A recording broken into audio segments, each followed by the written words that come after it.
Hello everyone, I hope you're all doing great today. Make sure you check out my Instagram at Joe the Insomniac and the podcast in the description below. If you want to go straight to the stories, then there's timestamps in the description for that. For today I'd like to share this. It's quite a simple one, but you have to constantly remind yourself, or at least try and stay on top of your thoughts, in the sense that no matter how much you feel regret or resent things from the past, nothing's going to change the present now. You can only control what you do today, and the rest of it's out of your control. So just take the lessons from your past. It's okay to fail and do things wrong. I've done things wrong so many times in the past, not realizing it, but I just take away the lessons from that and move forward. Make sure too that you don't compare yourself to others and say, oh, by this age I should be doing this. All of my friends have done this by this age and now I'm this much older. Like, no, stop. Cut that out. You're alive right now and living life. So it's up to you to do what you need to do and forget about the numbers side of it. You can only experience life as your subjective reality, and you're living your own and can't live anybody else's. You have to do what's right for you. Another thing too I wanted to mention again, because I think it's important, which I've said previously, is that when it comes to your mental health problems, you're not going to be able to think your way out of some of them. That's a mistake that I made in the past. I would try and isolate myself and be with my thoughts, not realizing this is a known thing that will cause you to ruminate and cause your thoughts to spiral and make you feel worse, so don't do it. Doing that is like staring at the sun to learn about astrology. It's futile. What helped me was going out and getting a therapist and not isolating myself any longer. As much as it doesn't feel like the right thing to do, and as much as everything in your body is telling you to be on your own, trust me, it's not the right thing to do. I think understanding this can help a lot of people too. So I really hope that can make a difference for someone. Because I had to learn that myself, and it was quite difficult because I didn't have anybody to show me. But I think if I can share things like this, then hopefully you can avoid a lot of pain or suffering unnecessarily. The example I like to use is where I got help with my social anxiety, and to be honest it was as bad as it could be, and it was only by chance I saw it on a video that I realised what I had, and that was the start of the change in my life. And the difference is literally night and day now. So I really hope that helps you. So I hope everybody's doing great today. So just remember that life isn't always perfect, but it's fine. It's not meant to be. Use hard times as an opportunity to develop mental strength and work on yourself and your thinking every day. And you'll be who you want to be, and you'll find peace and true self-pride that nobody can take away from you. So I love you and hope you're doing great. Take care. I've spent my entire life in the woods, taking regular hikes up to 20 miles on the weekends deep into canyons and headwaters of the pond, often in the dark fishing for steelhead. I also used to work building logging roads deep in the forest alone. I've seen lots of animals: cougars, bobcats, wolves, turkeys, bears. I've never been frightened, scared, or come across something I couldn't explain. My grandfather-in-law is an avid hunter. He spent his entire life doing it and told me a few stories. During one trip while hiking in a draw on Washington, somebody shot at him from the ridge. The shot put a hole in the stock of his rifle. He yelled and the guy took off, and he never caught up with him. I wonder if there's a guy out there somewhere wondering if he killed a guy. He also said to me one time, way out on a mouth-long hunt, he came across a wind chime about 100 feet off a tree. It was late fall, so all the leaves were gone, and he could clearly see it and hear it. He has no idea how it got up there.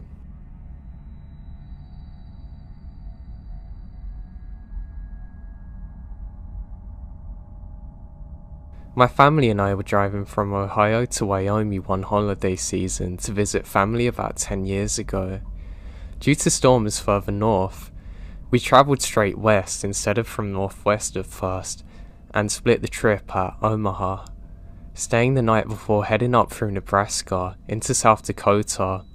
Once we're far enough north, we turn west onto I-90. At that point, it's been over an hour since we saw anyone, and we really needed a public restroom. We're on the state route, so there's no rest areas. Those of you who have travelled with a young child know that they have a bladder limit, and our daughter won't stop begging to pee. SD was similarly deserted, or even worse, as we headed west.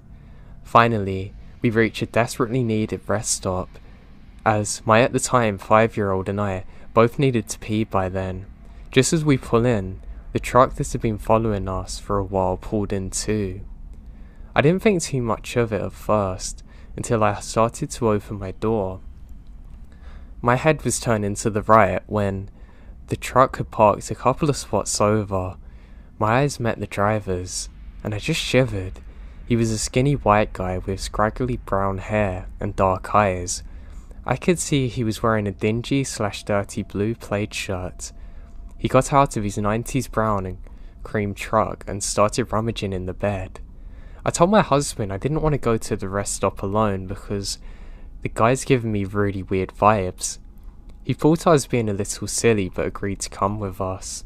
Now by this point, the next stop is Wall, SD, about 100 miles away, according to the huge billboards that we'd passed advertising, so he figured he'd better empty his bladder even though he didn't feel like he needed to.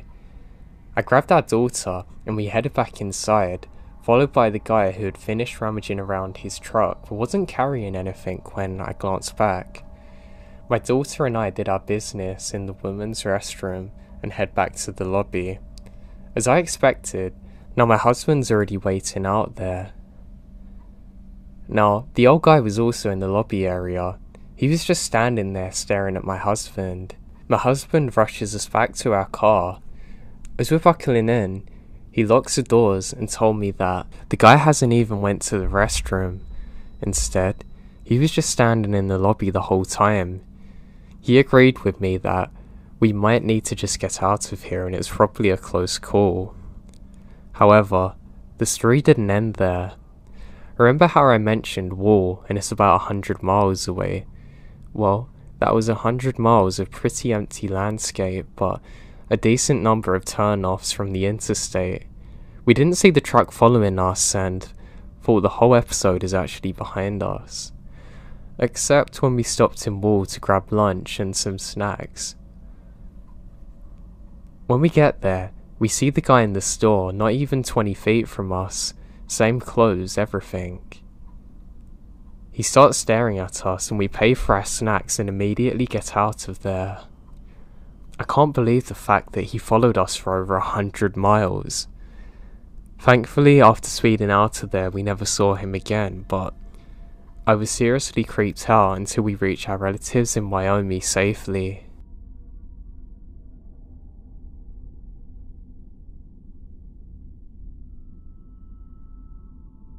I grew up poor in the mountains of southwest Virginia. We didn't really have internet. It wasn't available.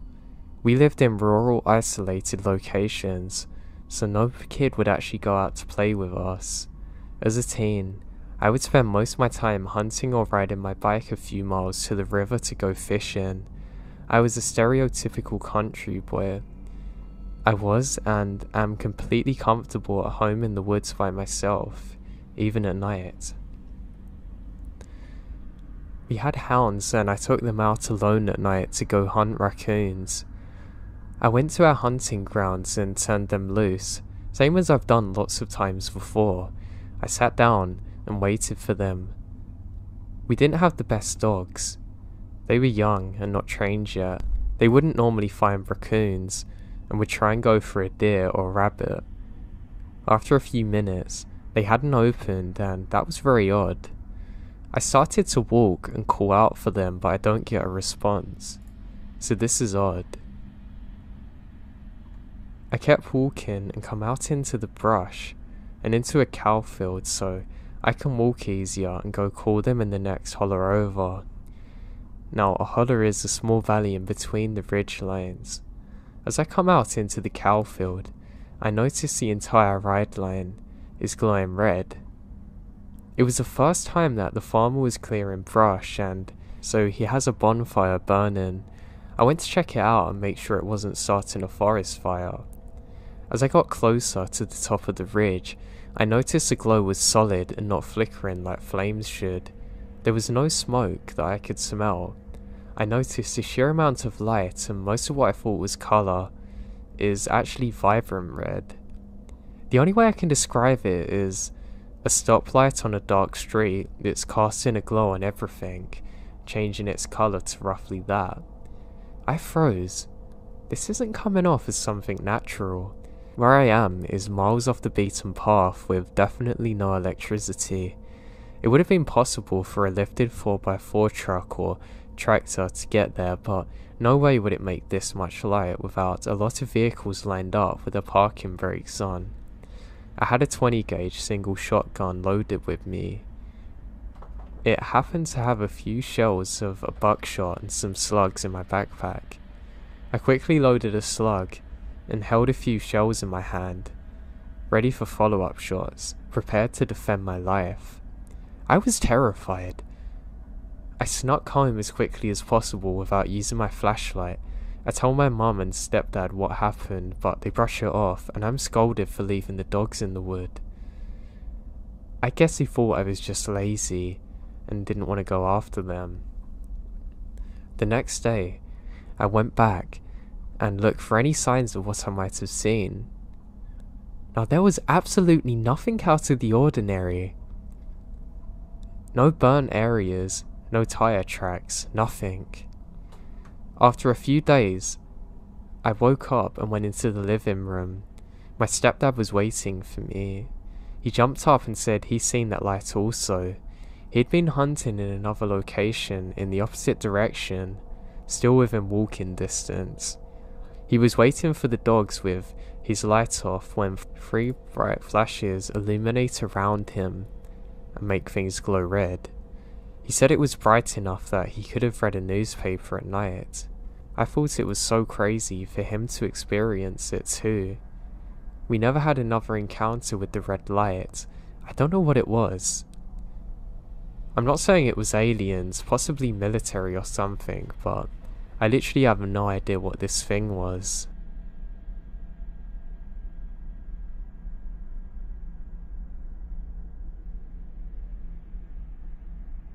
I visited Arizona in March of 2018 during my school's spring break.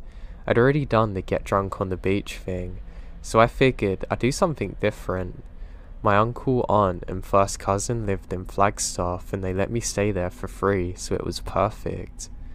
What happened isn't exactly terrifying, but more unnerving. The first thing I noticed about northern Arizona was that it had a very different vibe than my home state of Pennsylvania. I never fully felt at ease the whole time I was there.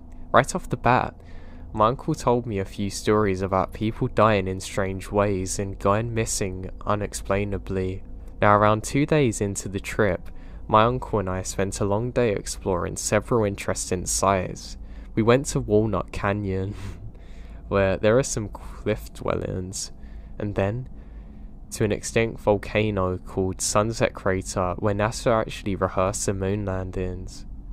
When we're hiking up an escarpment of several hundreds of feet in lightly wooded terrain, the whole time I'm looking down at my boots because it's kind of steep and I don't want to make a wrong step. At one point, I looked up and directly in front of me is a girl in her mid-20s and a man the same age ahead of her. It was strange because even though there were trees, it was pretty wide open to the summit, and we should have seen them at some point, so this doesn't make sense. We made it to the top where there was a wide open vista and we stopped to take pictures. The couple did too, and we struck up a conversation. It turned out they're from France and were on a PAC marriage, a type of civil marriage that's their new thing there. I was kind of geeked because I've been to France and loved the people, so I tried some of my rusty French lingo. The girl giggled and answered back politely. I thought they seemed nice. My uncle started trash talking them to their face when he realizes that they weren't married in a church, which appalled and embarrassed me. They kind of backed off and continued taking pictures. At one moment, I looked back at the couple, and when I did, it seemed as though they froze in time. I don't know for how long. The couple was standing side by side. Now, it looked as though they were barely making contact with each other. I snapped out of it and looked away, and my uncle started making his way back towards the trail, so we hiked down and left without seeing them again. 2 days later, my uncle and I went and spent the day hiking along the rim of the Grand Canyon. At one point, a family came down the trail from ahead of us and stopped and talked to us for a minute or two. We parted ways. They went behind us. About 2 miles down the trail, the same exact couple came from just where they were before. The trail wasn't a loop. It was a straight shot along the rim, one way up and down. My uncle this time was kind of confused and confrontational, like, how was a French couple in the exact same kind of area even further up? I said if he thought it was weird, and he grunted and we continued in silence. Evening came, and we retraced our steps and almost made it back to the truck. We made one last stop at an observation deck to take in the sunset. We spent about 15 minutes there, and it was packed with people, but there was sort of a relevant hush in the air because of the beauty of the moment. I got separated from my uncle in the crowd, but it was quiet enough that I could hear my uncle loudly exclaiming and sort of jeering at someone. I followed his voice. I found it is the same French couple we'd met a couple of days earlier. I already learned that 5 million people visit the Grand Canyon, so I'm shocked now and don't say anything at all. I remember my uncle going off about their marriage again and said something like, "Go ahead and seal the deal, mate." He grabbed me and left. On the way back to the car, he said, "I have a feeling we're going to see them again." I was just like, this doesn't make any sense. We must have been about 90 miles ahead when we saw them again. Now my cousin worked in the EMS, so I didn't really get to see him for the first few days. He took me on a backcountry trip through the Navajo reservation to obscure places that I'd never been before. He's pretty adventurous. It was myself, my cousin, and a friend he had met when he was working as a guide on rafting trips through the Grand Canyon. She gave me a really bad vibe the moment I met her. She was 31, while both my cousin and I are only 22. I don't know, she was very mummy-like. We went to a bunch of different Navajo sites, and the last stop on the first day was Monument Valley. We drive up the road and set up a camp there. My cousin mentioned skinwalkers, but didn't have any specific stories. He also said that he heard from a veteran emergency responder that they got a missing person report and followed footsteps into the desert with dogs on the scent trail, but the footsteps actually stopped in the middle of the desert without a trace or explanation, and the dogs went crazy when they reached a dead end. My cousin had the first two-hand experiences when he first started EMS. He got called to a car accident in a valley leading to Sedona. The car was badly mangled. They couldn't even find a body. They end up searching the woods, and about 50 feet into the tree line, there's a man sitting against a tree, wide eyes, no visible injuries from the wreck. He said he never heard what the cause of death was. The last story was from a search for a missing person at the Grand Canyon. He was some sort of professor or geologist type researcher, and was midway down the canyon with another individual. They split up, and the professor guy said he'd meet his friend on the other side of a butte, which is a large rock overcut. The friend took a low path, and the professor cut right across. They should have met up a couple of minutes later, but the professor vanishes without a trace. My cousin said they searched for him for weeks with helicopters but never found him. If anyone's heard this story, let me know. We walked for a long while, and there were more stories that I can't fully remember. We were camped along the base of a small rock outcrop. I'd been facing towards the rocks most of the night, but before we turned in, I looked out into the desert before any darkness fell. I saw that it was as flat and as far as the eye can see. You could see for miles without obstruction. I live near a city, and at home on overcast nights, the lights from the city bounced off the clouds, giving a soft white glow. That night in the desert, I saw the same glow as if from a city off towards the horizon, lighting up from one end to the other. I asked my cousin, is there a city? And he said it's probably Vegas, but we're facing north in Utah, so it definitely isn't Vegas. I scanned 360 degrees around and it's pitch black. I finally get into the tent to try and sleep. I've never been in the desert before, so I don't know the atmosphere and what it's supposed to be like.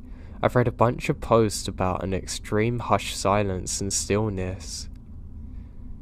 But I've heard about rooms built in a vacuum, devoid of any sound, and apparently the silence is painful. That's the closest to that I've ever experienced that night. There was no wind or atmospheric pressure, and I could hear my own blood pulsating in my ears and my heartbeat. The silence was painful. When I finally managed to get some sleep, I have a nightmare about a corpse being buried next to me. The next day was fine for the most part, but as soon as the night fell, I developed an excruciating headache that radiated throughout my entire body and made me feel sick to the gut. I figure it's dehydration. Even though I'd been drinking water throughout the day, I gulped down 2 lots of water and took a handful of Tylenol, but to no effect. We dropped off my cousin's friend and stopped for some food. At the time I was still a member of the Catholic Church and went to a Catholic university.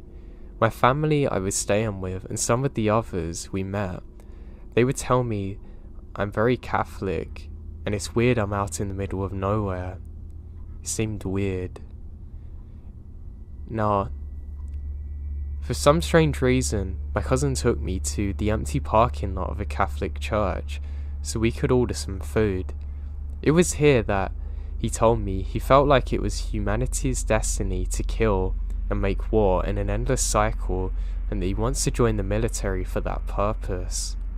On the other hand, I'm a humanity-loving, peacenik sort of dude, so this scares the life out of me. My headache got worse, and I think I was picking up on some serious negative vibes. I couldn't eat any food and save it for the next day. Nothing else strange happened, but it was more the accumulation of things that really freaked me out on this trip. Now, as some updates, it seemed like the 2 days we spent out on the Navajo reservation, my cousin and his best friend were trying to squeeze out every last piece of sightseeing they could on the trip, and not for my sake either, but their own curiosity. It was exhausting, and I wonder if they could tell how tired I was. I have no idea what the place is called, but it's near Tuba City, Arizona apparently. It's a pretty interesting place, and it's in the absolute godforsaken middle of nowhere.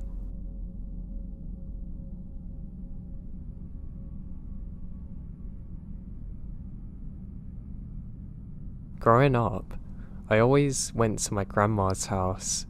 My childhood had a parent with substance issues, and going to my grandma's house was the best. I had friends there, and she lived in a really nice suburb with tons of other kids my age. I made really good friends with a neighbour who had woods in his backyard. Let's call him Mike for the sake of the story. We'd often take little lunches packed by my grandma and go out into the woods and eat them, admiring the creeks and birds, collect pebbles and stuff. You know, kid stuff. This was harmless, and you could usually always see the backs of the houses when you went into the woods. I remembered one day, we made a pack. Mine was in a grocery bag and planned to venture out further than before. You know, you have limitless energy when you're young, and low pain hasn't set in yet from sitting at a desk for ages. I mean, you could literally walk for hours, and probably miles, and not even notice it. So we walk even further than ever. Now we slide down a hill. I remembered being really scared of this, and hilariously, I'm still majorly scared of falling when hiking. But anyway, I got a little scuffed up, but nothing major. Mike was slightly older than me, so I wanted to seem tough and just walk it off. We go deep into the woods, and I remembered being just slightly creeped out, but not enough to protest. I want to explore. Too, this hasn't changed. This is in Western PA, I should add. We weren't in the rural areas of my state, but some of the suburbs do intersect with trails and nature preserves which can go on for acres and acres. We came upon a tent in the middle of frickin' nowhere, and I remembered being terrified. My grandma gave me a lot of freedom because I was responsible. This was in the 90s. Aside from needing to be home before the streetlights every night, stranger danger was something she drilled into my head. This set off the internal stranger danger alarm loudly, but I was too afraid to leave Mike's side. So we approached the tent, even though everything inside of me is telling me to get out of there. Mike goes up to it, and tentatively I follow him. At first, I thought somebody was camping, but it still looks more permanent than that. Anyway, there's a fire outside and smoke burning, but it's been doused. There were bones everywhere, skulls mostly, tiny ones, which, to my unattained eye, look like animal bones. There are also little pelts of animals covered everywhere in what appears to be paint and symbols. My adrenaline kicks in and I ran, Mike also. We ran so far and so fast that we fell down the side of the hill and ended up emerging from the woods on the other side of a shooting range. The men firing were screaming at us to leave. I was so scared of the tent that I didn't process the real danger which was at the shooting range. We definitely could have died very tragically because of that. So looking back on this memory, I was wondering, what the hell is this guy doing? There were literally bones everywhere and symbols.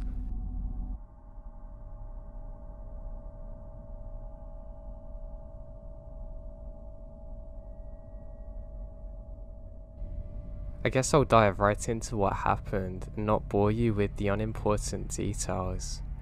I was hiking on a trail I'm very familiar with, and because of changes in the weather, I decided to leave the trail and cut through the woods. I wanted to try and get to my car before the downpour, and I knew this area like the back of my hand. Before I knew it, I felt very strange and disorientated. Nothing appears familiar. I'm not sure if the woods seemed to be silent before or after I felt this way, but I become undeniably aware of how silent everything is. Oppressingly down, really suffocating silence, and my heart begins to pound as I stood in place, and it felt as if the woods are spinning and closing in around me. I felt like I had nothing I could do, or anything that I could comprehend. It's when I start noticing something about 15 feet in front of me. Now, it was 10 feet high and 8 feet wide, and a distortion. It was like something was bending the light and moving towards me like a fogged up mirror, almost, but with no definitive shape. But it was moving with purpose and intelligence, and would be completely unnoticeable if not for the distortion. I turned to run and realised another was behind me, the same size and shape, almost about. Then I realised there's at least 4 more of these moving around me. I'm trapped. What I was seeing in my brain could not make sense. and I'm in utter shock and panic. I back up against a tree because I'm so scared. I curl up into a fetal position, pull my hands over my ears because they began ringing, and it's a deafening sound. I close my eyes as these intelligent cloaked things moving around me.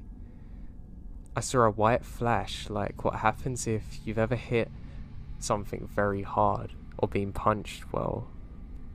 My ears were ringing, and I see flashes, then nothing.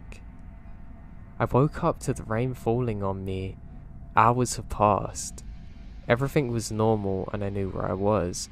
I gather myself, check for injuries and realise I'm completely fine, and drive home. I can't make sense of what happened. I've googled similar events but not found anything like what happened to me. I stumbled across stealth cloaking technologies used by the military, and the technology is primitive compared to what I saw. And there was, I don't know, something very organic about what I saw. Now, I don't know if anyone's experienced something similar to me, but I need answers. Update.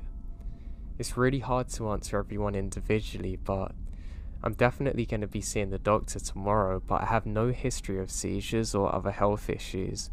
I'm in my 20s and fairly fit and sound of mind, but I want to make sure. Now, the headaches and blurry vision have only been an issue since the incident. I've never had migraines before, and these things had no definitive shape to them, and they were very large and moving with purpose and intelligence. Now I could smell something which I thought was my brain frying from how loud the sound was and how intense the situation was.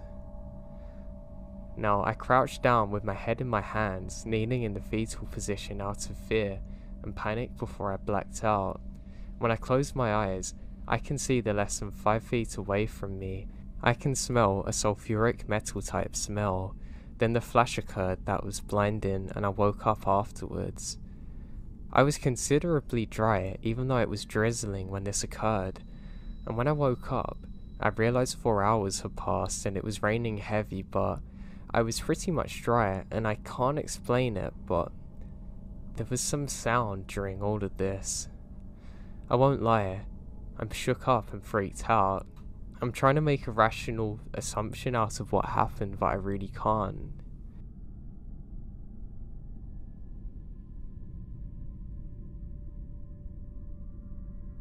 I was coming home late from work one day. I worked as a forest ranger, so that means my hours could go pretty late sometimes. I had a pretty good day at work. Everything was normal. I got in and went to sleep. Now, just because I wasn't at work didn't mean I wasn't an outdoorsy person.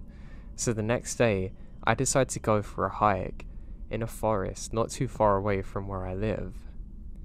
I really like getting out into the middle of nowhere because I find I can really free my mind this way and just think with a clear head. Now eventually I arrive at the forest. It's very peaceful now. I can hear all kinds of animals around. I put in my headphones and listen to some music and start my walk. As I'm walking, I start to get caught up on something that annoyed me, and I'm trying to find ways to think out of the situation. This goes on for a while, and I realise that I'm in a part of the woods I've never been in before. I'm kind of confused because as I look around, I see some mist and fog. I know that I must be near water because the mist is here, but I've never seen it before. As I'm doing so, I can see a dead tree just off in the distance. I don't know what it is about this, but I keep getting a really weird vibe. I look to the left and I can see a person standing up. I can only see the top of them. They must be wearing some strange camouflage or a Halloween suit because it looks like a skeleton staring at me. I think this is weird, and I decide to take off my headphones so I can be more in the situation in case anything goes bad. As I do so, I hear the sounds of bones crashing on the floor, almost like somebody's dropped a load of sticks onto concrete. Then it hits me. It's now completely silent where I am, and I look around and it's almost like I've gone to a complete different place. It doesn't look anything like the woods I was in before. I look up and I call out to the person thinking it's a hunter. They're not meant to be hunting here, and I really don't want to get shot today. They can't hear me, or they don't reply, so I decide to walk over slowly. I turn on my flashlight on my phone so they can see me coming. Again, I really don't want them to mistake me for an animal, but I have an orange coat on, so there shouldn't be a problem with that. I start explaining that I'm an off-duty park ranger and there's no problems here, just to let them know that I'm here. It's something I don't realise till afterwards, but it was completely silent in this moment, and the fog seems to be picking up. It was crazy thinking of it now. It was almost like I entered a movie scene of a strange limbo land where there's no heaven or earth or anything. You're just kind of in a barren wasteland. It's really creepy.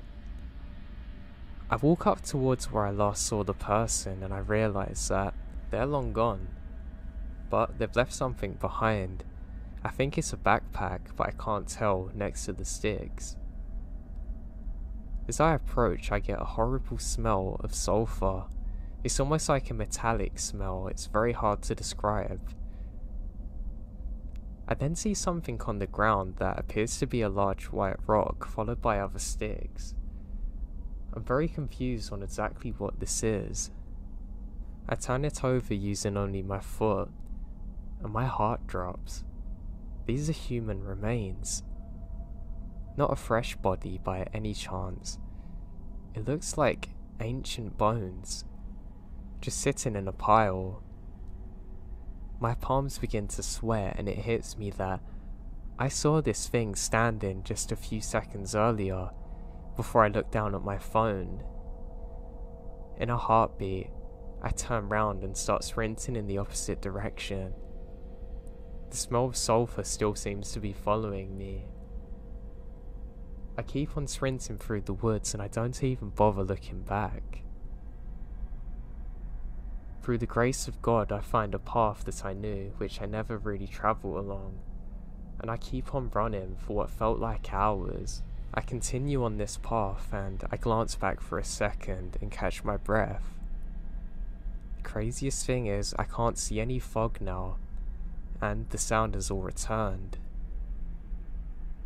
Within less than a minute, I'm already sprinting back to my car, weeping as I'm driving back home. I haven't told this story to anyone, and I've never went back there again since. I have no idea what kind of limbo land I entered, or what that thing was. I just know that I never want to encounter it again.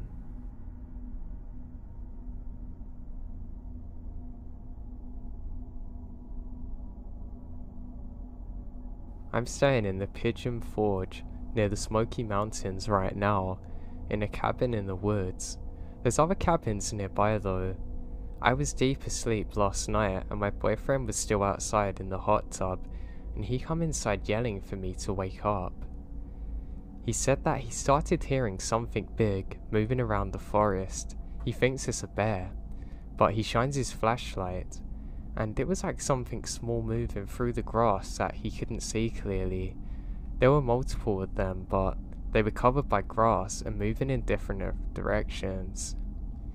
He only saw one, but it was a little ways in the distance, and he described it as long and tan-coloured skin, slithering around, very fast but gracefully. They're clear as day, and he heard a woman scream saying, "Help me someone," but there's no one around, and it's the weirdest thing he'd sound like it's not a real person, like it's rehearsed or a recording. He couldn't tell where it was coming from. I have no idea what he saw.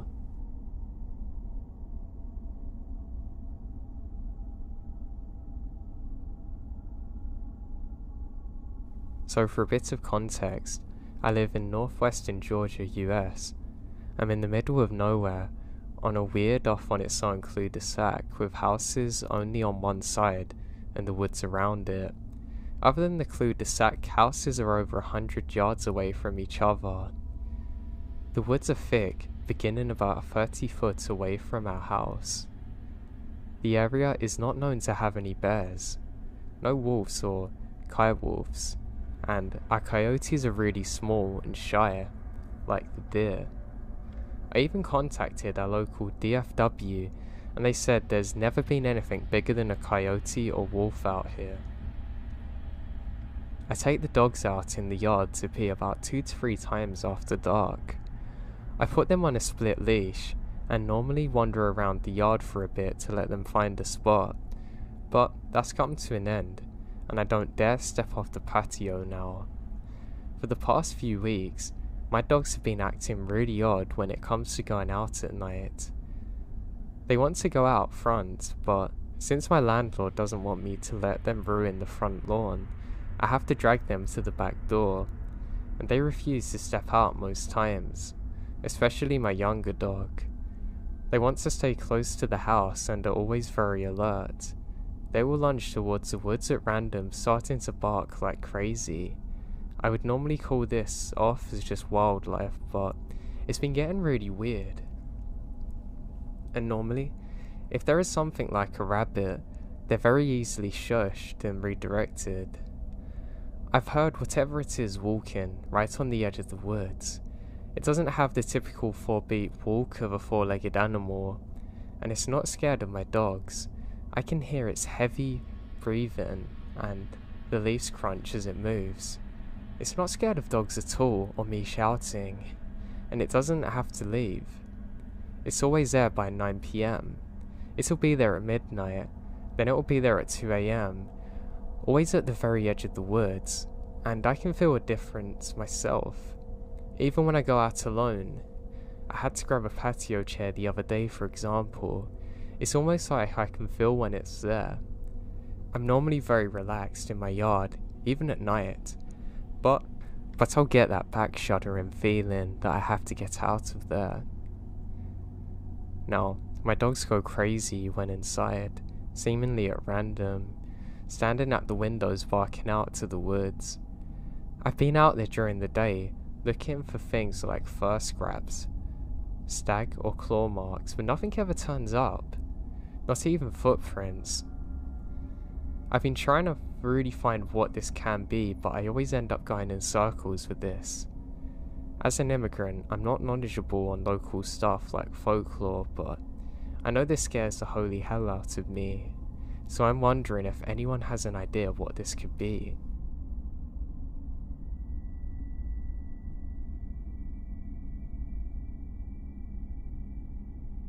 To lay the scene, I'm from a small town in Florida, very close to the coast. It's a commuter town, and it's usually pretty quiet at night, but since the state shut down, people haven't been so eager to get home and go to bed so they can get to work in the morning. But I work in the service, and still work just as much as though nothing had happened. I see a lot more people out at night having parties or driving around at weird hours. So one night, my dad picked me up from a closing shift. We decided to take the back roads to get back, because it's faster. It's still fairly inhabited, with houses and a church and a high school on the way, but it's poorly lit. It was an uneventful ride. We're just going like normal talking, catching up on the last hour or two of my day, until we made it to the final turn onto a stretch of road besides the church. In the middle of the road was a creature, and physically it's very large. It was covered in thick black fur, and for reference on the size, my dad drives a 2005 Dodge Ram. The headlights just reach his shoulders and it has skinny legs. It's hunched over and dragging one of them behind, and they curve outwards, which made me wonder if they're supposed to, or if it was severely bowed. I can't think logically of any animal it could have been, unless it was massively mutated or deformed, but it doesn't make sense. When our headlights hit it, it sunk to the ground, screamed and ran into the woods. The screams were high-pitched and wet, like it was gargling.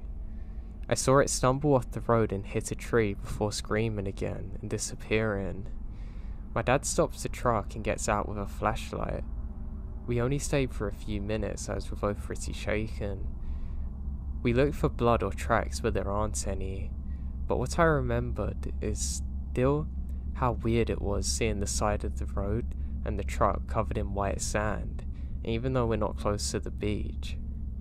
We got back in our truck and went home, and my dad refuses to talk about what we saw that day. I have no idea what I saw.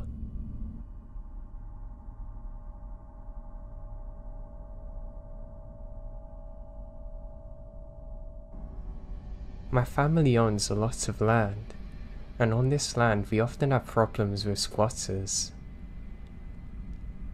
My dad and one of my friends and I would all go out to check out places where apparently people were staying that shouldn't be. I mean, we had more than enough private property signs, and they're just annoying, especially if they're potentially doing lawless activities on our property. So one night, we have such an event. Someone's been sleeping in one of our cabins. Yes, it's derelict, but it's ours, and apparently they look like they're crackheads. Ah, great. Not only have we got to clear it up, but we're also going to have to take out some drugs so nobody or any of our animals can get hurt on them. Unfortunately for us, we have to check it out quick, because my mum's getting really worried, and nightfall's about to set, which only makes it worse for us.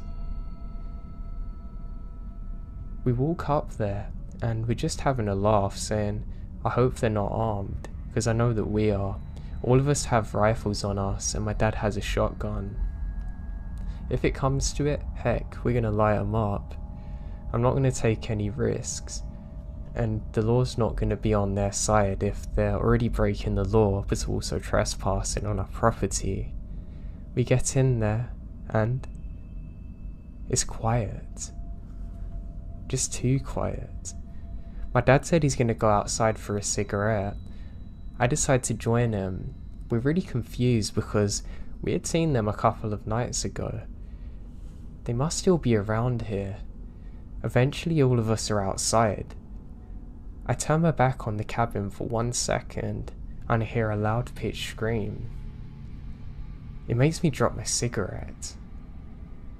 I look around and can't find the source of the sound. We all have our hands on our weapons. We now see a faint glow behind us. I suddenly have this warm feeling.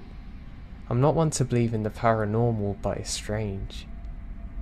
I turn round and to my horror, the entire cabin's been set on fire. I mean, not like a normal natural fire you could start with even a match, like the whole thing had been doused in gasoline.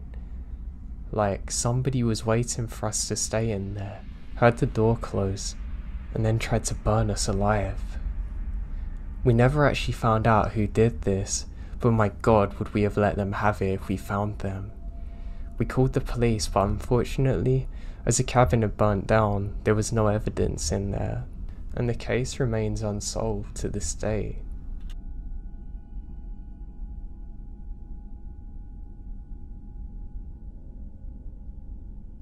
This is my mum's story that happened when she's about 18 years old. Back then she lived in a small town in Germany, and she would go on bike tours frequently. This particular day, she wanted to ride the bike to the forest, have a picnic there and ride back home. She had done that a bunch of times and said it wasn't an unsafe place to be, and she would always set up her stuff near the road, just in case. Anyway, when she almost got to the spot she usually goes, there's a boy fixing his bike. My mum said he's maybe 14. My mum wasn't on the bike anymore. She was wheeling it, because she was almost there. When passing the guy, he jumps her, and the next thing she knows, she's face down on the ground. She instantly starts yelling at him to get off and what are you doing? He instantly gets up. But my mum takes the opportunity to get the hell out of there. My mum didn't call the cops or anything because, well, nothing happened. This isn't all though. Fast forward 4 or 5 years on, a few towns over, this guy's on the news. For murder. He would wait for women in the park, pounce on them, and kill them. My mum was just glad that this happened when she was younger, because if he was older, he might have been stronger and managed to get her dead in the forest.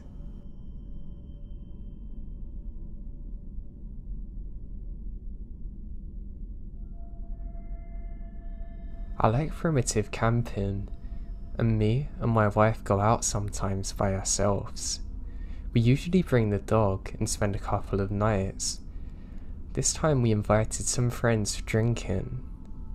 Anyway, on the first day, we heard a vehicle coming down the road. Not odd. There are maybe 10 sites or more several miles down the road. It's a dirt road, with nothing there but these primitive sites. One way in and one way out. What's odd though, is that the vehicle that they see is a meat packing truck. It was old, really old, and the lettering was faded. It was faded in beige. None of us really made out the person driving it. There were no plates on the back either. So we all get creeped out collectively, but kind of decide it's not too weird. Maybe they're just renting it out for the cheap. Flash forward to the morning. My mum calls. She's panicking. Freaking out. Apparently, some hikers were literally abducted within a few miles of us. There are several girls out at our site too. And my mum's convinced it was the people we saw. I wasn't 100% certain, so pull out my GPS. It was less than half a mile from where we were. I don't remember much of what happened after, but we got the hell out of there.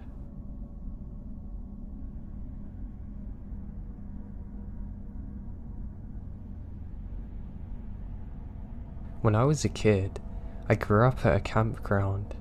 I'd literally spend the whole summer there, as a relative managed it and worked night security, so I'd been camping throughout my life. On my 21st birthday, some buddies and I decided to go on a trip and do some real camping away in the bush. We Google Maps'd a nice spot near a river along the coast of Lake Superior, out of our way. It was only a few hours to boat there, and we would canoe along the beach for a few miles to get to this spot. We're talking real remote. The nearest road was 5 miles away, and other than trekking through the woods, the only way to get there would be to go back the way we come from, along the beach. So we set up camp near dark, got a nice fire going, and just drank for a few hours. So around midnight, we're all getting tired. After all the paddling and stuff, we were pretty ready to get our tents out. Now, even though I've been camping my whole life, I'm still a light sleeper. I can hear something moving around outside the tents normally. Now right now, I hear heavy footsteps. They're clearly from shoes. I assume it's not an animal, I mean obviously, but it's just one of my friends going to use the bathroom.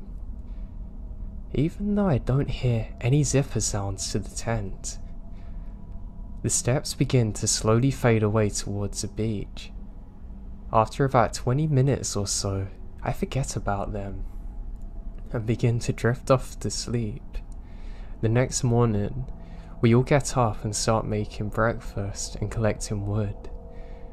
The walking never comes up and we carry on.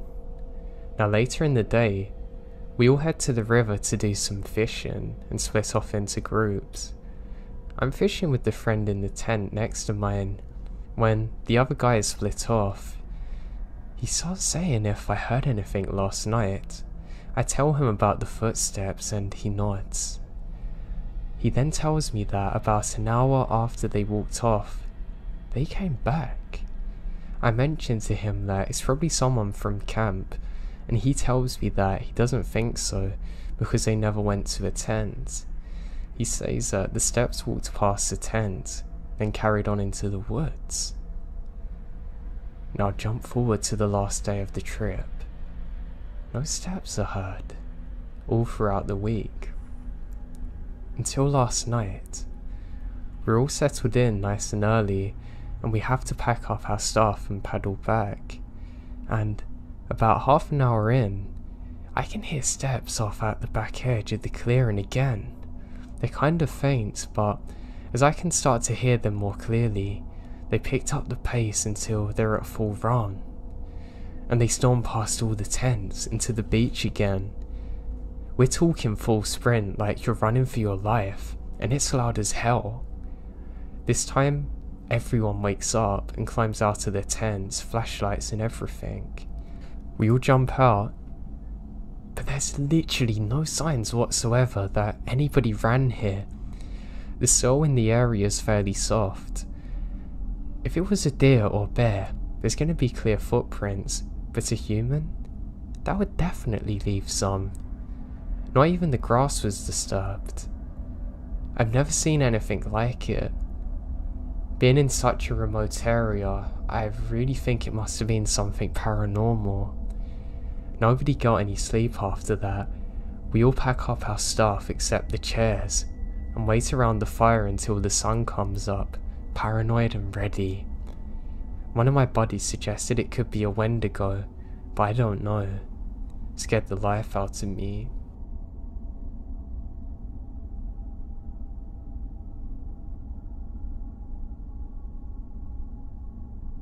My family owned lots of swampland, and we had small cabins set up on some of these, because it could be really nice as a getaway sometimes. There's something about being out in nature which is just so relaxing and nice. All of that changed one day, however. When I was about 14, me and my best friend stayed in the cabin. We mostly played video games, and just had a good laugh. One night there was a really big thunderstorm, and we had to retreat from the cabin to get back inside. Now the next morning, my friend looked out the window and said, "Oh, I thought we were staying in the closest one to us." I said, "What are you talking about? We were." He said, "No, we couldn't have been." I looked out the window, and to my amazement, the cabin was no longer there. I then rushed downstairs to tell my dad, wondering what on earth has happened, and my mum meets me halfway up the stairs saying, "You're not going to believe what's happened. The ground that was underneath the cabin you two boys were staying in has collapsed, and the cabin's gone." To this day, it's one thing that's horrified me more than anything. The fact that we were so close to danger and didn't even know it. Heck, nobody knew it.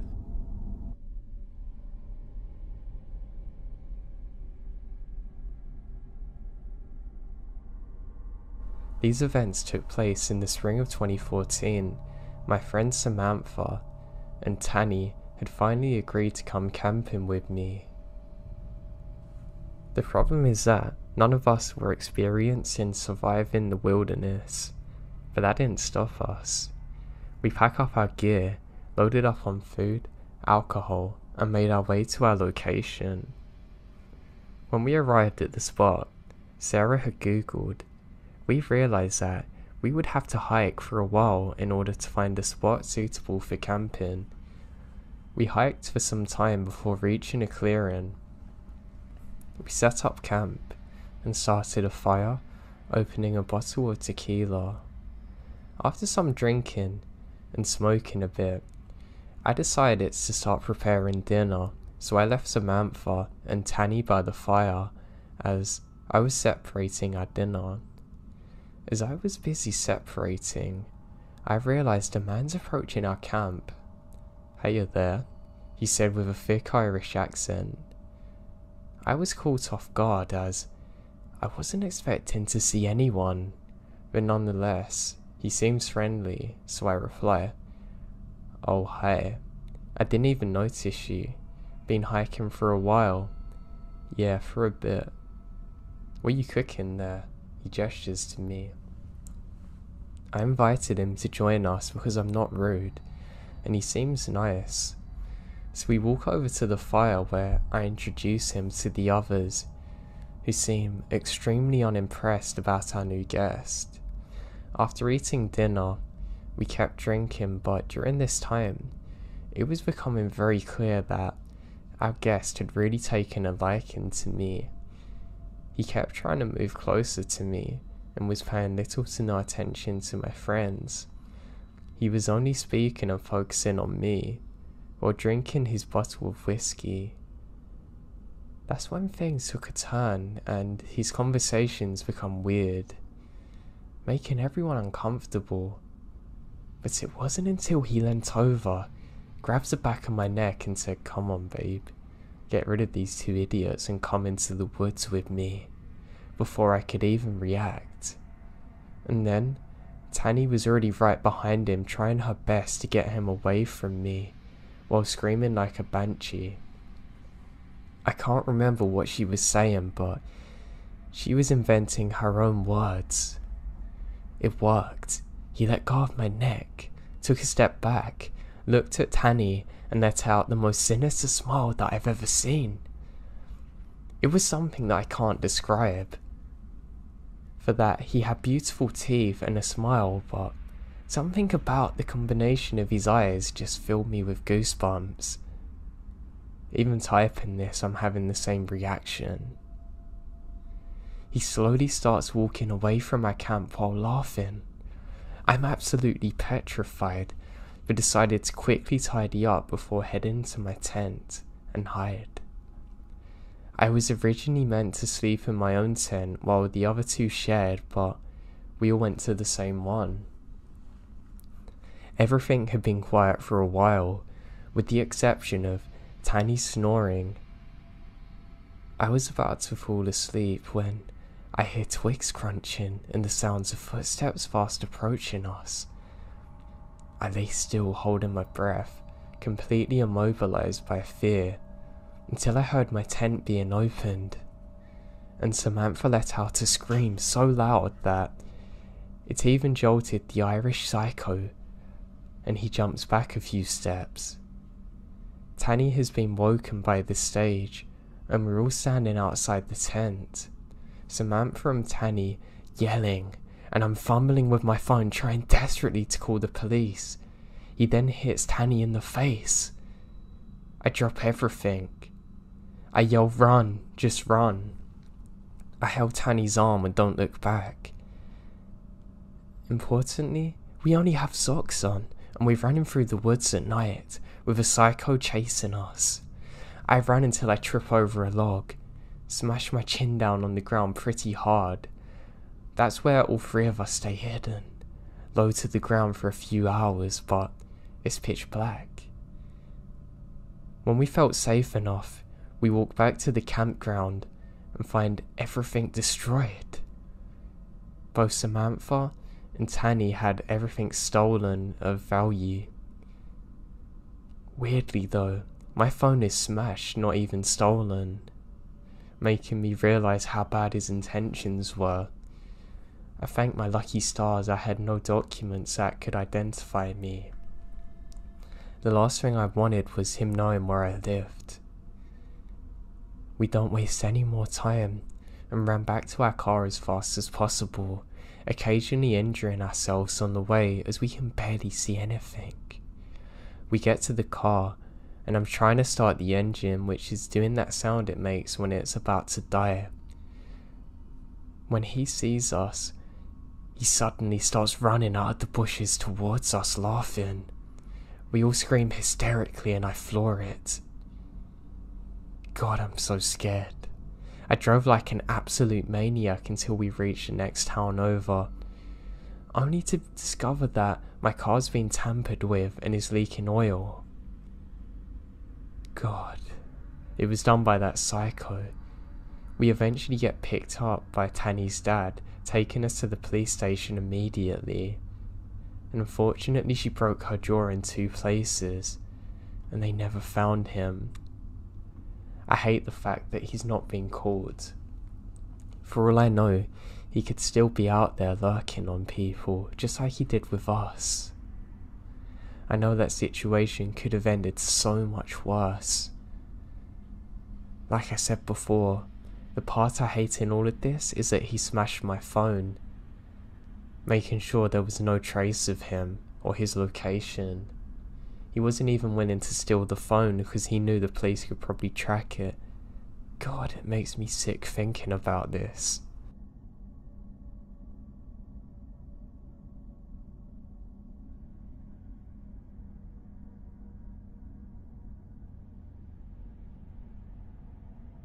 I was at the office later than normal, but not excessively late.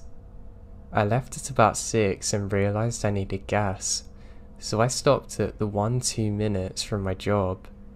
It was still light out because of the summer, which made the situation weirder. I go to the gas station, and nothing has happened there before, so I was pretty relaxed, and just tired in general from work. Now while I'm pumping gas, I see a truck pull in, which is kind of rusty with 2 guys in the front, but perpendicular in the way it's parked, which is weird, but I just keep filling my car so I can head home. The 2 guys just look like 2 guys from the country, a bit older, like 40s or 50s, but I felt uncomfortable. The guy driving was talking softly, but I ignored him at first.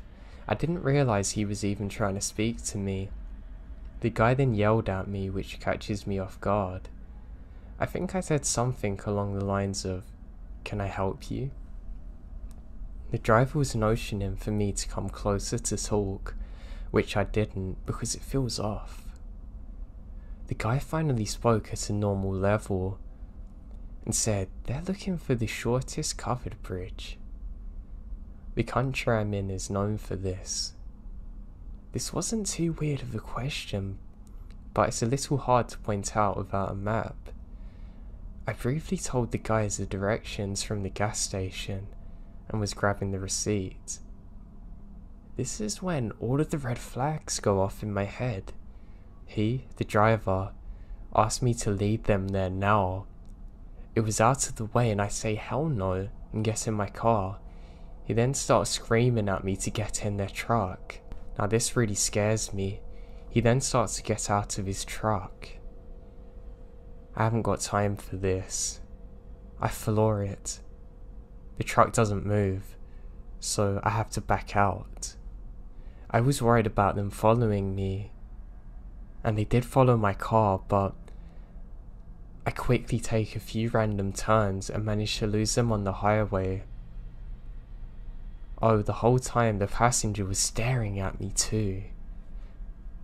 The whole thing was weird to me, but what scared me was that they were trying to get me out in the middle of nowhere to do God knows what to me. I'm just glad I got out of there when I did.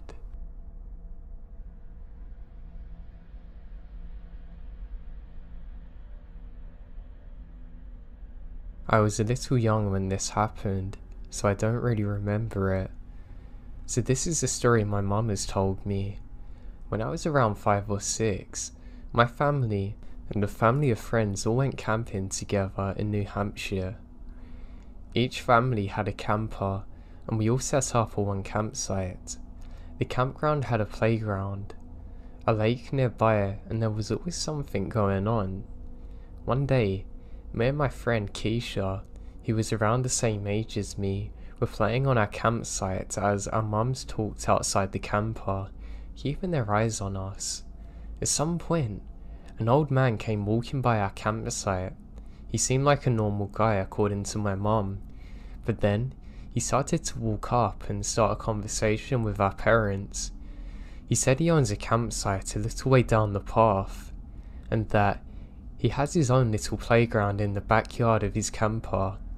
He then said to me that my friends are allowed to come over any time that we wanted to play. My friend's mum was oblivious to the situation though, telling him it's a very nice gesture and we can later possibly. My mum on the other hand, who's to say the very least has experience with creeps, shut him down, told him no, go away. He walked away, and my friend's mum started asking my mum why it's such a big deal. My mum told her that there's already a playground at the campsite, and that we do not go under any circumstances. She even went around to the other campsites to warn people and stay away. Weeks pass, the camping trip is over, and everyone's home for the rest of the summer. My mum is doing things around the house when she gets a phone call from her friend from the camping trip. She's freaking out, apologizing, telling her that she'll never go against her judgments again. Turns out, she turned the news on, and there he is. Apparently he got into a local pharmacy trying to get pictures developed, and he had hundreds of pictures of children.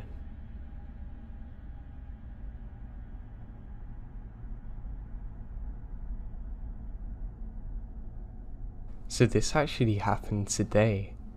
I live in a pretty nice neighborhood, and compared to the rest of my city, my area is considered safe. Well, I thought that was true until now. Me and my two foster sisters were walking home from school on the route we take every day, and we reached the intersection that we cross to get to our street. It's a very long wait until we're able to cross, and we usually just jaywalk. So me and one of my friends made it across, but my one friend got stuck in the middle with this girl who looks about the same age as us. And she just got off school, not saying anything. She's not saying anything, just kept walking. Now 2 or 3 minutes later, she's coming running behind me, and by then we're at our house, and she tells us to get inside fast, but it takes forever for someone to open the door, and I'm asking her over and over again what's happening. And she just says, I think I was almost human trafficked, and at some point, the girl who was calmly walking down the street started behind us like nothing happened. When we finally got inside, she told me the girl started talking to her, and at first, my friend just thought she was being friendly when she asked what school she went to, but then the red flags began. She asked her who my other friend and I were, and where she was going, and where she lived at, and what her name was, and then she heard a car rev up their engine.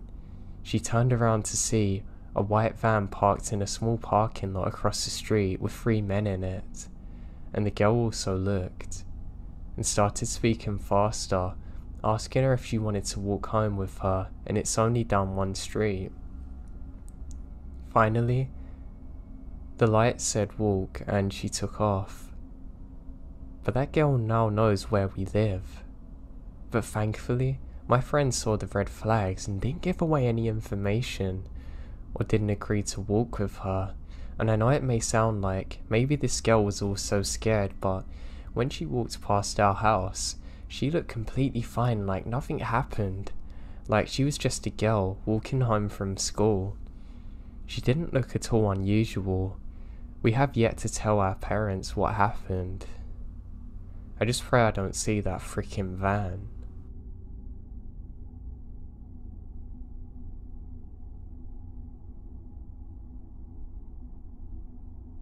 When I was younger, my friends and my brothers would always go camping together.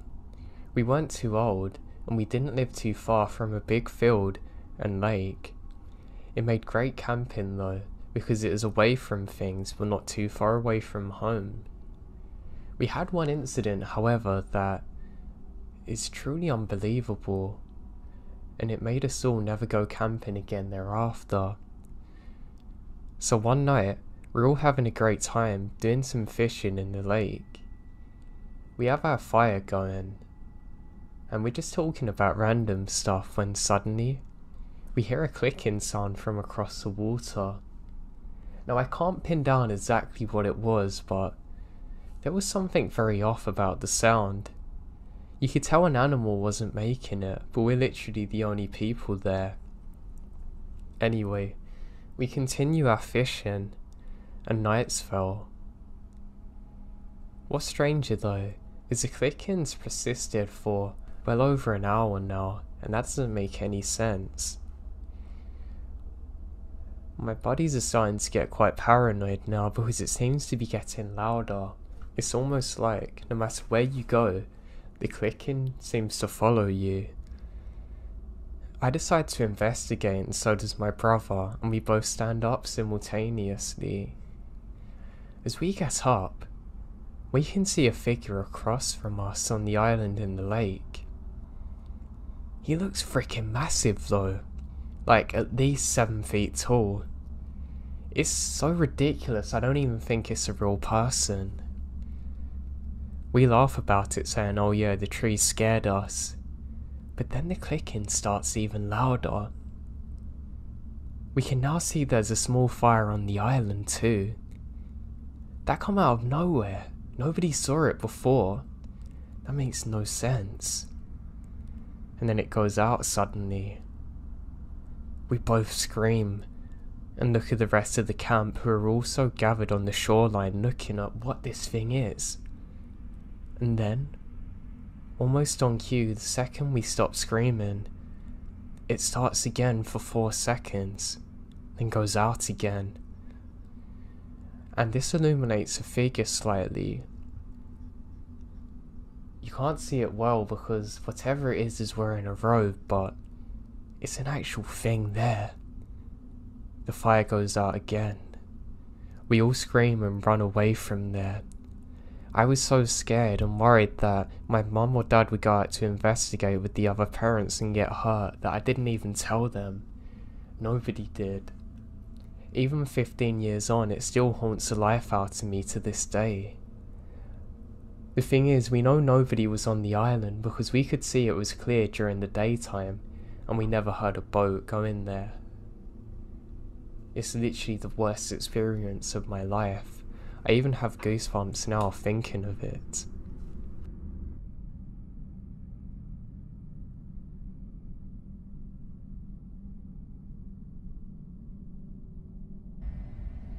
When I first returned from the war, I was a power line rigger.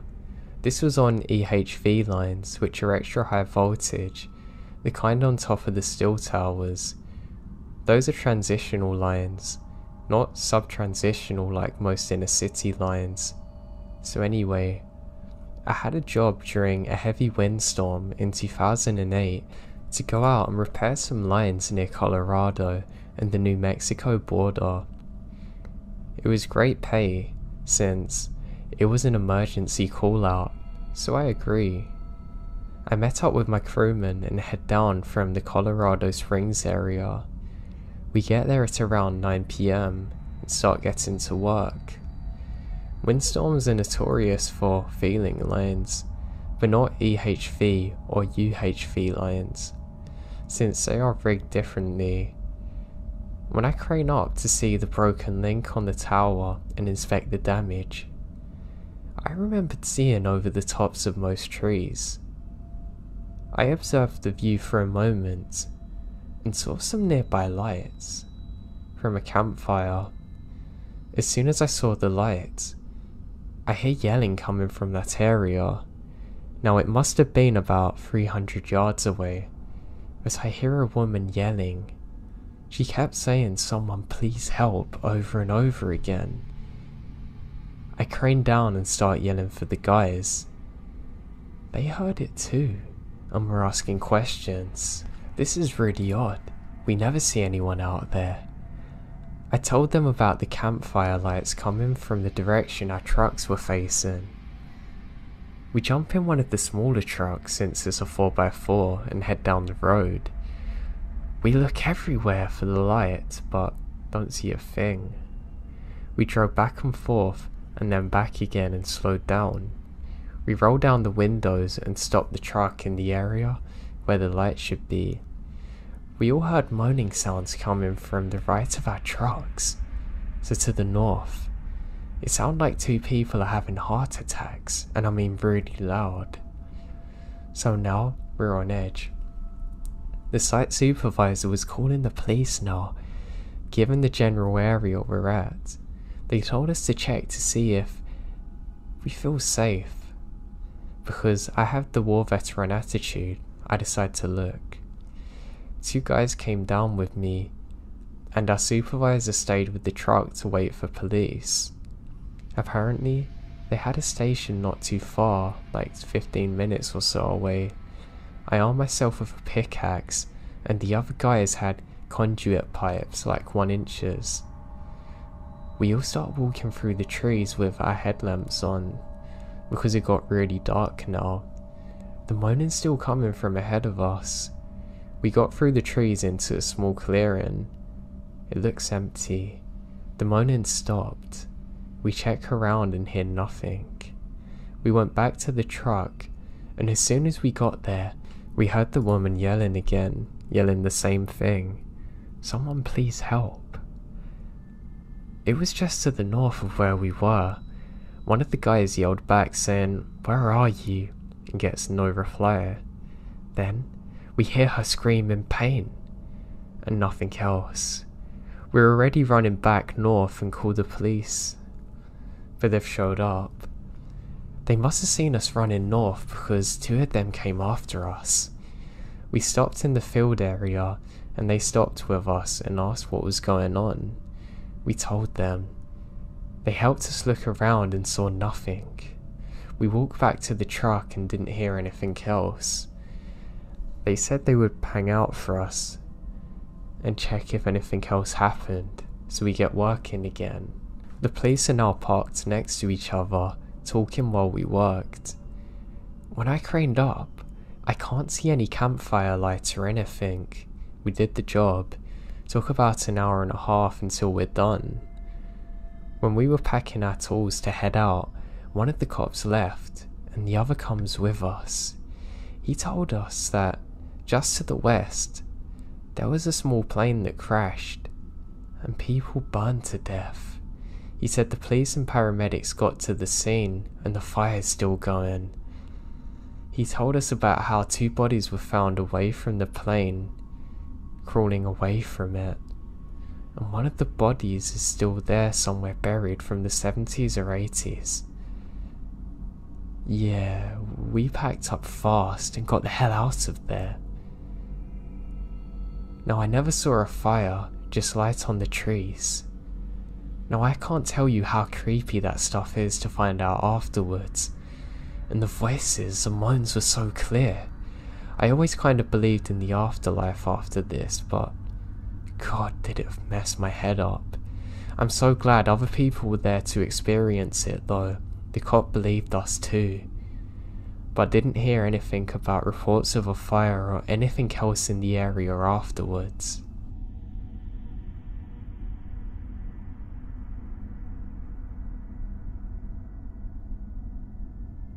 Back when I was a Boy Scout, I took a weekend-long training course called National Youth Leadership Training. One of the last parts of the course was an overnight hike into the woods, with no guide, to find our designated campsite and see how we would work under stress. We finally got to our campsite and began to unpack. We each bought a tent, but half of us left ours behind to lighten the load and buddied up. Lo and behold, my buddy brought a 1-man tent only. Either I slept outside or things are going to be really cramped and I didn't want that. The sky was clear and I slept under the stars. The next morning, 4 of the other guys claimed that they saw a coyote walk up to me, sniff my face, stare at me, and leave. They were too scared to go and make it leave. They stuck to their guns though, but I didn't believe them. 4 years later, I was working at the camp as a staff member, and I'm speaking to a senior there, and apparently he said coyotes are pretty common there, and they often boldly show up. It made me realise what the guys were saying wasn't a lie. I just can't believe they let me sleep with a coyote literally at my face. God knows what would have happened if I'd woken up.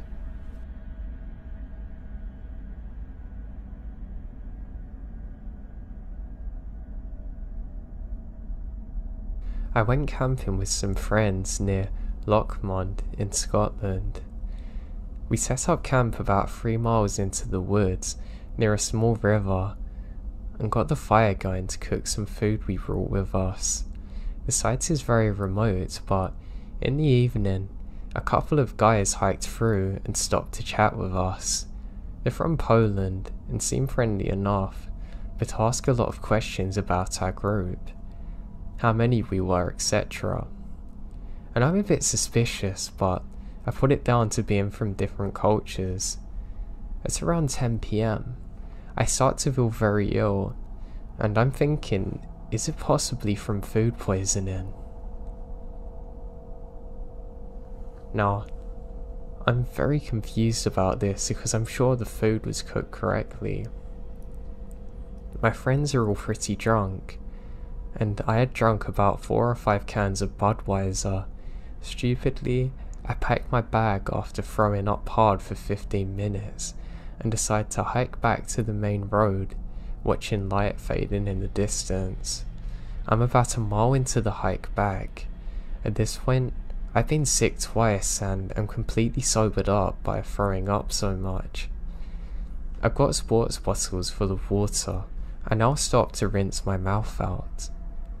At this point, it's near pitch black, so I got into my bag to get out my torch, small knife and my .22 air gun. As I start zipping my bag back up, I hear twig snap nearby and assume it's a rabbit or fox. I shine my torch, but there's nothing. This doesn't make sense because surely I'm at least going to see reflective eyes, but oh well. 5 minutes later, I hear what sounds like running, maybe 100 yards behind me, and lots of twigs snapping. I turn around and assume it's my friend, and I say, "Are you kidding me?" I said I knew someone's there, and I'm not joking. I see movement through the trees probably 80 feet away. Whatever this is big. I mean 6 or 7 feet tall and completely black. At this point, my sickness is gone, and my heart's beating through my chest. The hairs on the back of my neck stand up, and I get this feeling that I can only describe as feeling almost dizzy at the surreal position that I found myself in. I take off my rucksack and hang it up. I kill my torch. I still think it's my friends, but I have this horrible feeling. It was too big. I've got my knife though in my jacket pocket, and my pistol gripped harder than I can possibly ever do normally. I walk in the darkness for about 100 yards and stop dead behind a tree and wait. I'm trying my hardest to control my breathing, but it's supremely difficult now. Sure enough, I hear movement again. Very difficult to pinpoint, but it's getting closer. Now I'm caught in two minds, to continue to hide or confront. I decide the latter, and now I burst out from the brush. I'm in two minds, but I have to run now. I point my torch in the general direction of the sound, and there's branches moving. I start moving away from the area like an SAS trooper. I hear distance movement again.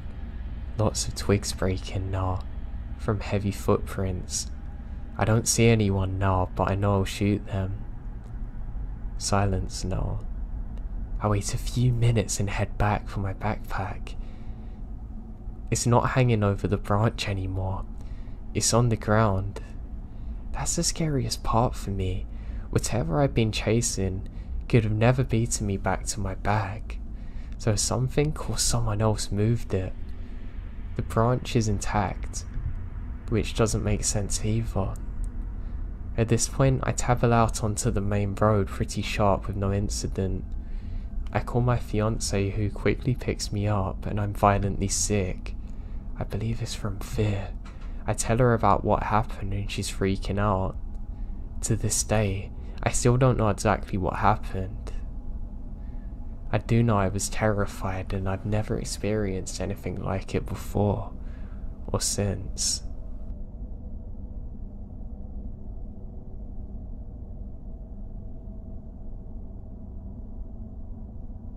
I've had a truly weird encounter before. I lived in Southern California at the time, up in the San Gabriel Mountains, a couple of hours east of LA. I know when people think of Cali, they all seem to think of the beaches, but I assure you, the land here is very diverse. My hometown is super tiny and has a fairly popular ski resort on the western side of town. If you take the only highway out past the ski resort for several miles, there's literally nothing but forest. And a very old gold mine is actually still there, and it's kind of cool. After those things, there's nothing but national forest. And then, one insanely isolated, very old restaurant that still functions, and then back to the forest for a long time. Anyway, just setting the scene. I was about 10 or 11 when this happened. It's almost Christmas. It snowed heavily, and the snow's still falling on the evening of this happening. My stepdad decided that we would cut down our own Christmas tree this year, so we get into my mum's big Dodge truck and headed off to the mine, which is a couple of miles past the ski resort. We got to the base of the road and were talking and laughing, etc. My stepdad was driving pretty slow since it was snowing decently. They had ploughed part of this road recently too, and there were big snow berms on either side of us, down near up to the top of the truck, probably 8 feet off the ground. So it's just barely getting dark now. Not quite dark, but twilight I guess. So not dark enough that we can't see anything, but dark enough that the headlights of the truck are on. Quite suddenly, from over on my side there comes a huge dark shape that arches over the top of the snow berm. It lands in the middle of the road fairly gracefully almost. My stepdad slams on the brakes. I am too stunned to speak or even scream, because there crouching in the middle of the road is some creature. It has a long muzzle and pointy ears, covered in fur. Now, I have really never seen anything like it. This all happens in seconds. The thing jumps down and crouches, glancing at us. My stepdad slams on the brakes, and then it just vaulted up and over the beam and disappeared. It must have been 6 or 7 feet tall. I have never seen anything quite like it. My stepdad refused to talk about it when I asked, terrified. If he had seen the same thing too, I knew he did because how quick he braked, and that he was wide-eyed and white for the rest of the journey. I never did bring it up again because we hadn't had the best relationship since then, but sometimes I wish I could know what actually happened then. It still shakes me to my very core, even to this day.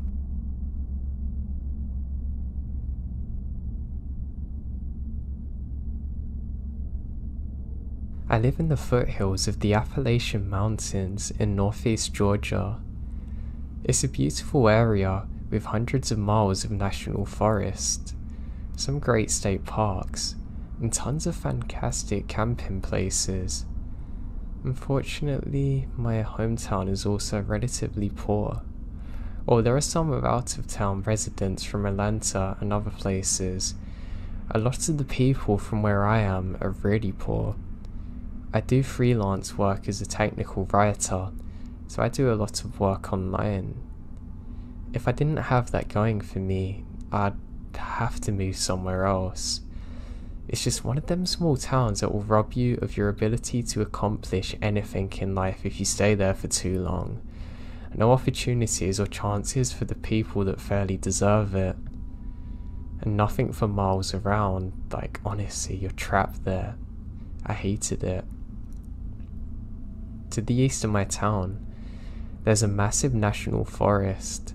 It's loaded with great camping sites and lots of relatively unused hiking trails. I really enjoy hiking on them with my dog, but it can be a bit of an unnerving experience sometimes. It's about a 10-mile drive from town, and there's no cell phone service for miles or houses.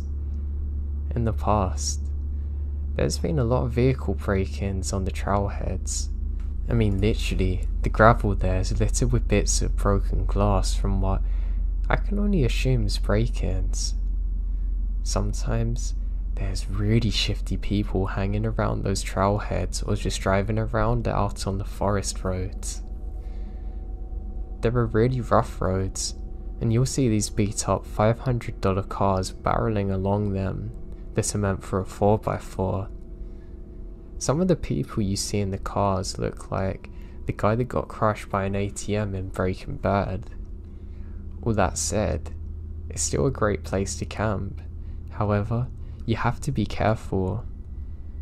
A few years ago, 2 friends of mine and I decided to play paintball in the national forest.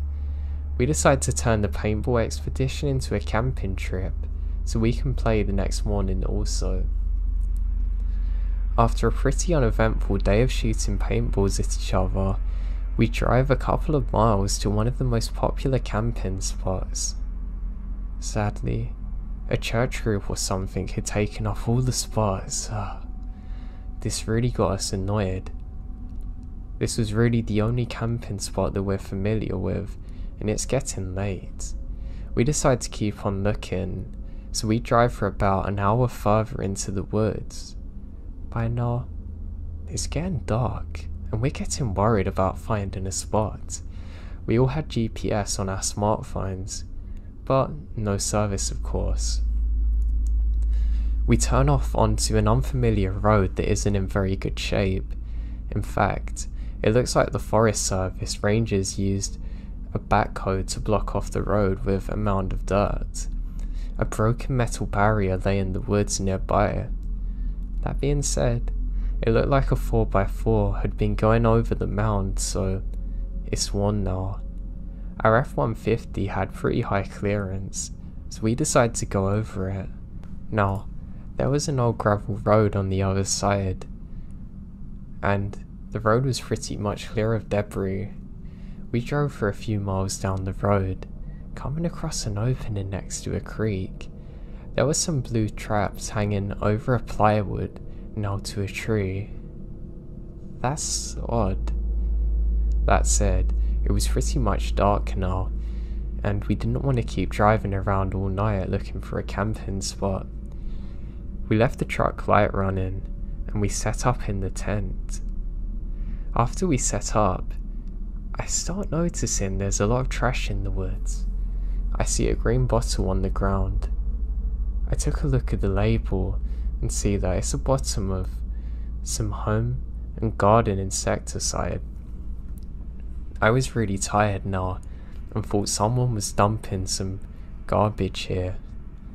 None of us thought it was weird that someone would be dumping garbage here when we're more than an hour away from the nearest home. We set up camp, have some beers and made chili from scratch. By this time, it's probably 11 PM and we're eating. We noticed a faint glow from the other side of a nearby hill. At first, we thought it was moonlight filtering its way through the trees. However, the angles don't make sense. It seemed like it was far too bright and wasn't moving. It's a kind of glow you see over a big bright city, and we don't see the light source itself.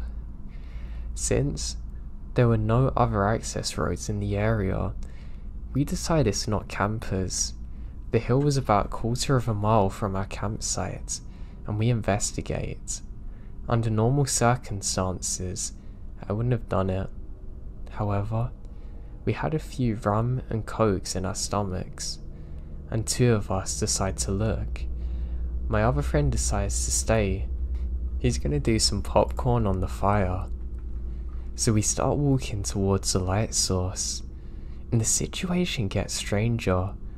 All the trees in the area have their bark knocked off in a circle around their trunks. It could have been beavers, but why would they go all the way around a tree in a perfect circle? We start talking about the ghost in pretty loud voices, probably due to our drunkenness. As we're almost to the top, my friend falls and yells out. A few seconds later, the light goes out. We look at each other and decide that maybe we don't need to see what it is after all. Walking back in silence and keep on looking back every few seconds, we decide to turn off our flashlights and return to the campsite with the moonlight guiding us. We get a couple of 100 feet from the campsite. I can see my other friend Isaac walking around. He's wearing a hooded coat that I've never seen him wear before. For some reason, he has a paintball gun. That seems odd. We look at each other. The fire's dying down. We don't see the campsite well. Now, we've been gone for an hour. From the distance, it appears as though my friend is looking for something. He kept walking around the site and peering in. When we're almost back to the campsite, we see our friend walk up the road we came from.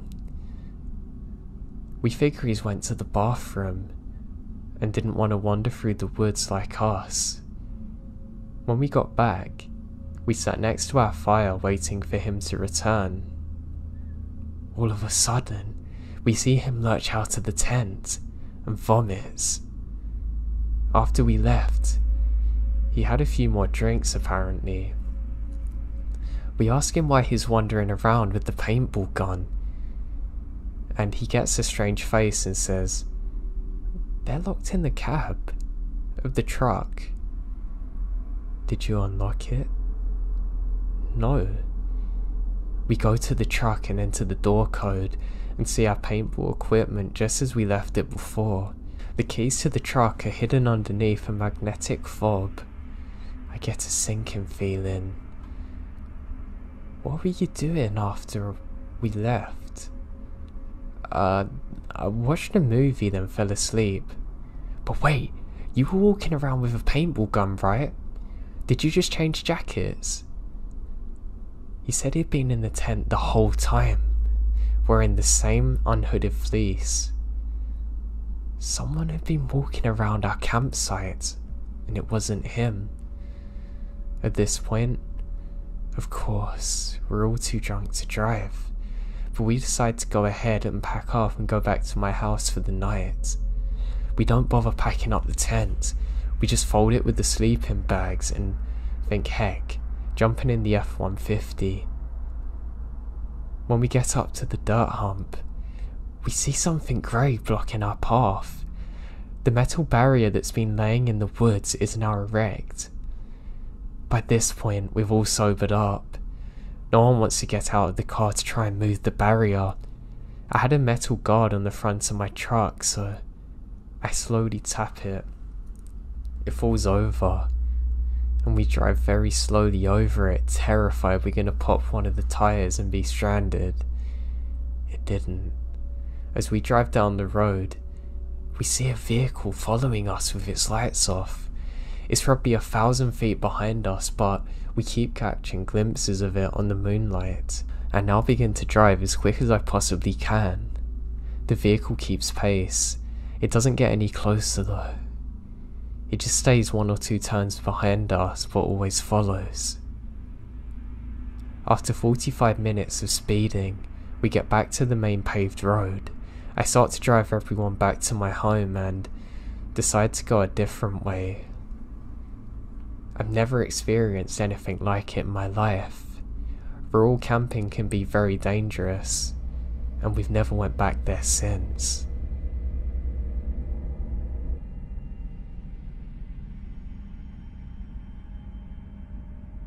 Tonight was one of the scariest things that I've ever witnessed, and I don't know how to explain it. It's my second incident with the same thing, but this one was far scarier than the first. So the first incident I didn't think much about because it's last April Fool's Day when my husband and I were driving home from a friend's ranch. Out of the corner of my eye, I saw a flash of white as our lights illuminated something by the side of the road in an adjoining field. It looks to be a stark white naked man, but he was running with his hands down like he's an animal and going very fast and parallel to our car in the opposite direction. We both freaked out as hell, but think it's probably an April Fool's joke. We're in the dead center of rural Montana. People get bored and do stupid things. Halloween gets crazy here, so we think it's a prank. Then, tonight happened. I went down the road to where the mailboxes from our street are. It's that rural road delivery setup where you have about 20 mailboxes at the end of the long country road. It's about 200 yards from our house and the moon's out, so I figure I'll walk over to check the mail to go and see if my husband's picked it up. When I get there, I find a neighbour not too far from our door heading out the same way on a walk. So we start talking and she accompanies me to the mailboxes. I take a peek into the box. Nothing. We continue chatting for a few minutes when there's suddenly barking from several of the neighbourhood dogs across from us. One at a time, they begin furiously snarling and barking, a few even howling. My neighbour mentions that there must be coyotes roaming again. Happens all the time. Nothing to worry about. Then suddenly, one of the dogs begins howling in pain. We both look at each other, thinking the same. Time to get the hell out of there.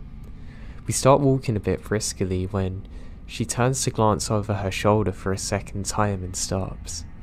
I turned around and see it as well. It looks like a rather skinny-ish but stone white man, not on his feet but on all fours like an animal, no hair that I can see. The light from my phone got in his eyes for a second more and it shines back like a cat. There was blood down the front of his jaws. And it all happens in maybe 2 or 3 seconds, so very quick. He then literally bolts after us as we run. My neighbour doesn't chain or fence in her dogs as we're animal lovers, and she likes having the extra protection of them wandering as well. So she starts yelling the dog's name and he comes running out from his spot between our houses. He must have smelled this thing or heard it coming because he made an immediate beeline past us, growling like crazy. We reached my husband's working shed, so we hid in there and lock the doors and wait for the cops. All we can do is hide and wait in the shed while she told the cops to come out, hearing the dog barking and attacking whatever that thing was. After a couple of minutes, she's off the phone and we're hiding behind boxes of stuff away from the window.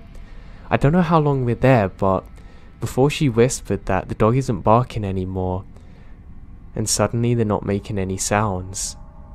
After a few moments we heard crunching outside. Something starts scratching slow and hard against the front door on part of the wall next to it. I'm not too proud to admit that I weighed myself a little bit, and I throw my hands over my mouth to stop screaming. She was staring at the door not moving, so I know I wasn't overreacting or anything. It seemed like forever, but eventually we saw the lights from the cops coming up the long road and the scratching stops. Whatever it was ran off because we heard the noise of leaves crunching hard and fast away from the door. She was brave and gets the guts to peek out the window, and the cops are close now. When they got near us, we ran to the cop cars and told them we saw a kind of man who chased us. She pointed out the direction that he had gone in and ran back, mentioning that the sounds of the dogs are in the opposite neighbourhood and away from the mailbox. She said her dog come without us even calling and we hid in the sheds. The cop takes our statements and said that somebody else had called a few minutes before and that there was a wolf or something in her backyard that just killed the chickens and their dog and the neighbour down had actually saw the thing too. The other cops found my neighbour's dog lying on the ground with what appears to be deep claw marks, having trouble breathing. As he's lying there, he gets bundled up, and the vet comes to pick him up, and he mentions how it looks like a bear's attacked. So I'll give a description of both of what the neighbour down from the owner of the dead dog described and what we saw.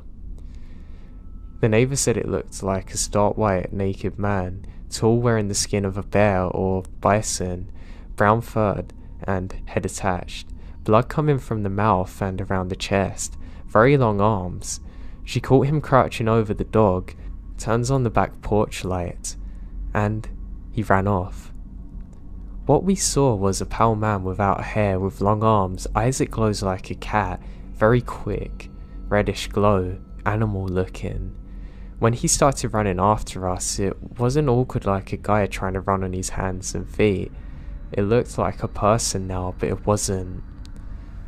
This isn't the first time this kind of thing happened. It's not the first time I've heard of odd things. Montana's one of them places where so many weird and unexplainable things happen.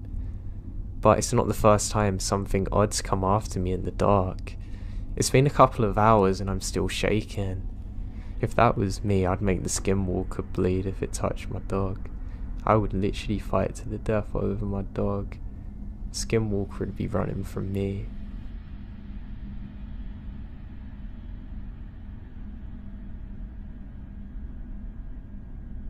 So for my backstory, my boyfriend and I had just bought our first house in June on a lake about half an hour northeast of Seattle, WA.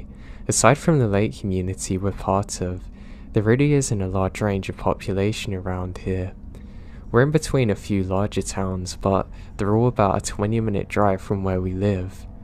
Our house is backed right up against a cascade of mountains. We're pretty much the last bit of population before the mountains begin.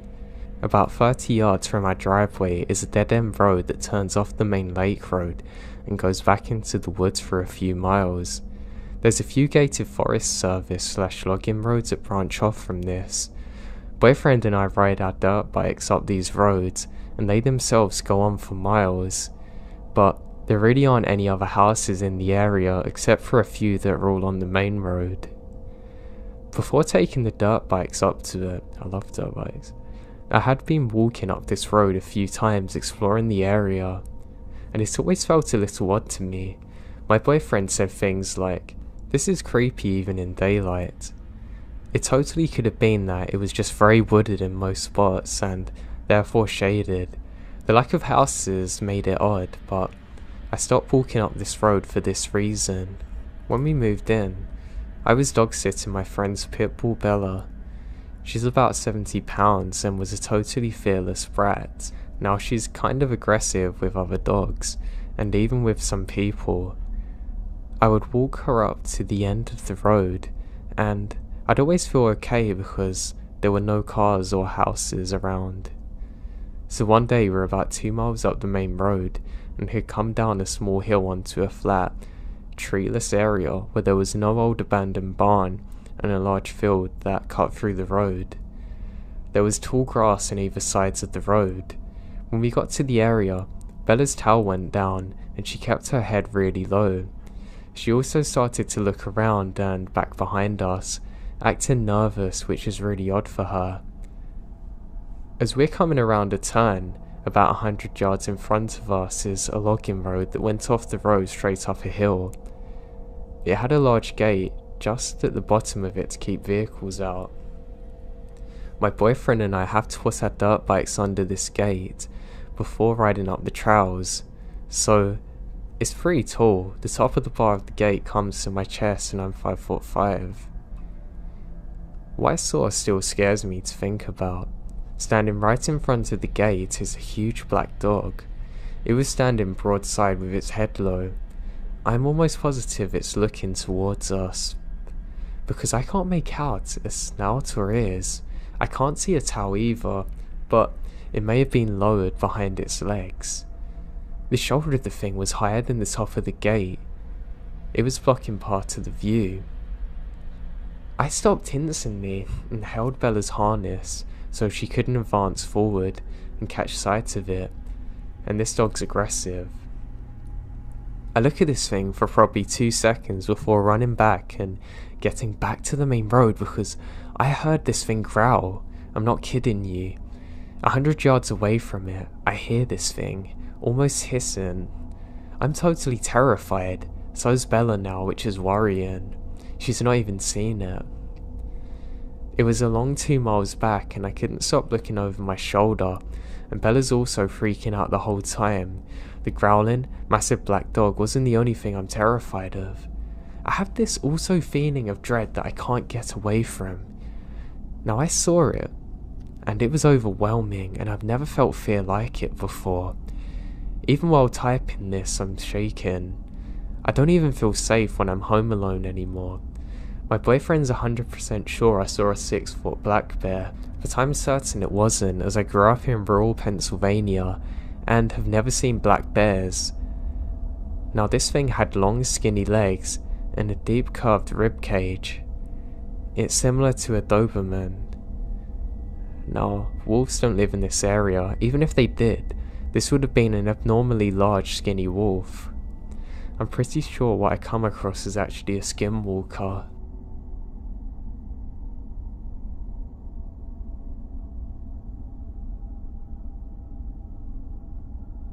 After a stressful day at work, I'd gone over to my friend's apartment to shoot the breeze, eat some food and play a few games on my friend's PlayStation 4.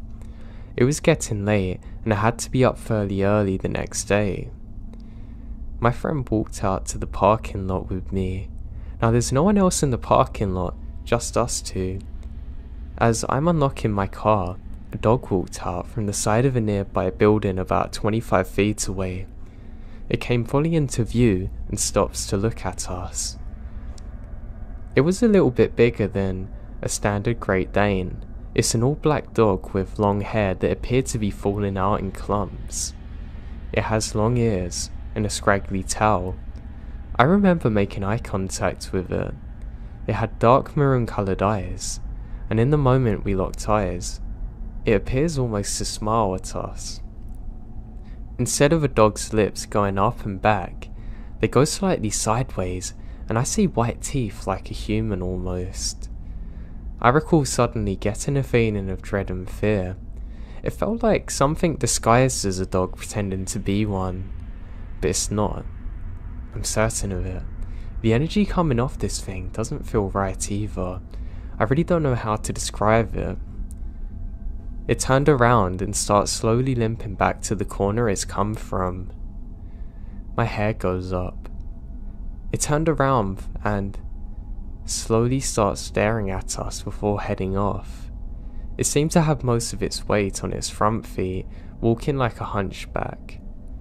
The way it was limping, I noticed its rear left foot is wrapped up in a blue gauze, and the foot appears very odd. The heel was parallel to the ground actually. I'm unsure if my friend saw exactly what I saw, but she suddenly said, "It's leaving. Let's follow it," and she ran after the damn thing. And it disappeared right around the corner. I remembered being scared for my friend, so I sprint after her. Around the corner with my friend, looking around confused. The dog? It's gone. At the rate it was walking and limping, it couldn't have got anywhere. The air was suddenly cold, even for South Texas in January. My teeth were chattering. My friend told me to go quickly back to her apartment, lock the door and stay inside. I warned her that this isn't a dog. I texted her when I'd gone home. Once at the safety of home, I text my friend and say that I hope this is the end of it, but even as I'm sitting there in bed, my heart is racing. It doesn't help that around 12 AM, there was low whistling right outside my window. My neighbour's house isn't too far from mine, but they're good people and there's no logical reason for them to be that close to my window at night whistling. I didn't make any indication that I was aware of the whistling. It's not even musical, just like somebody trying to get their attention. Eventually, the whistling stops and I hear nothing else. I have a lot of trouble sleeping. I've never seen or experienced anything like this. To the best of my knowledge, it could be a skinwalker.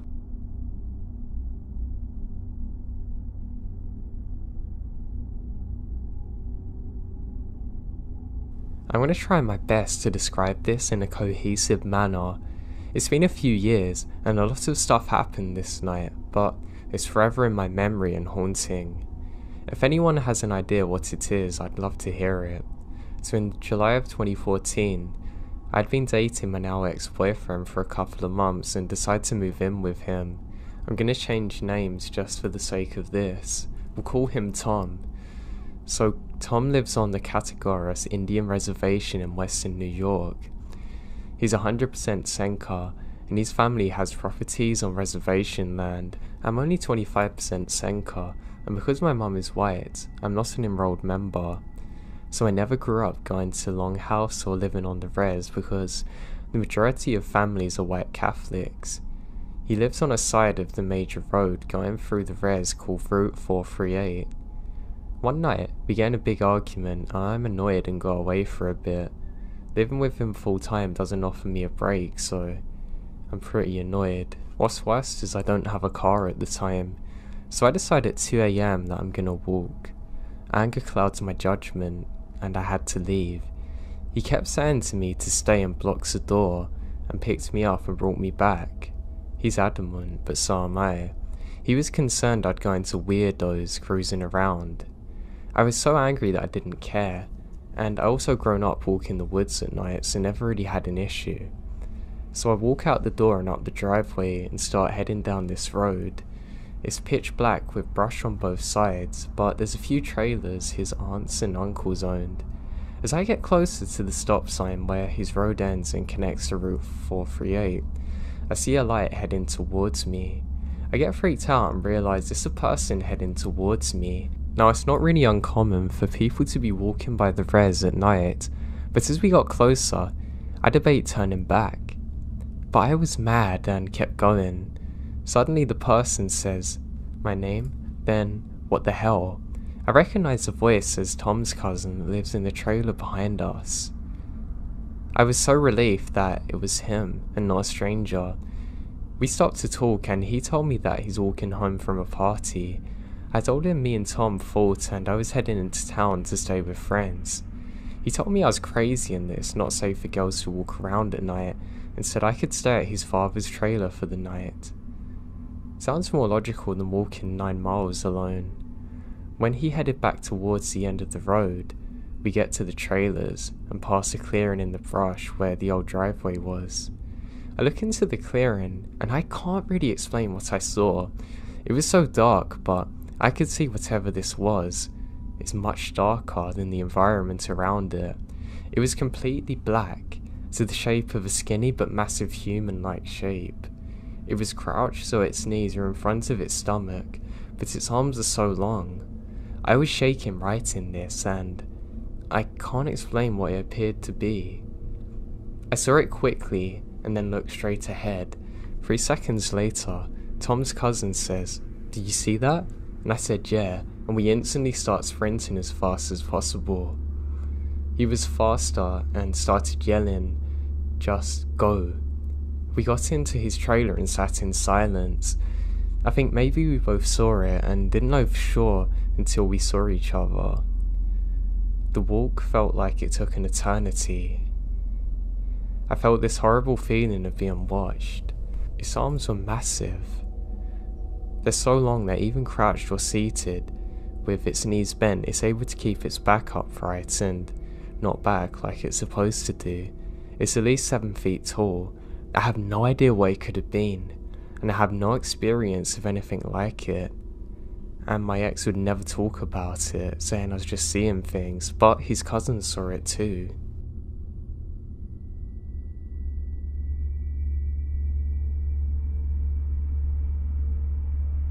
A few months ago, my roommates and I are out taking a drive trying to find a fun place to visit.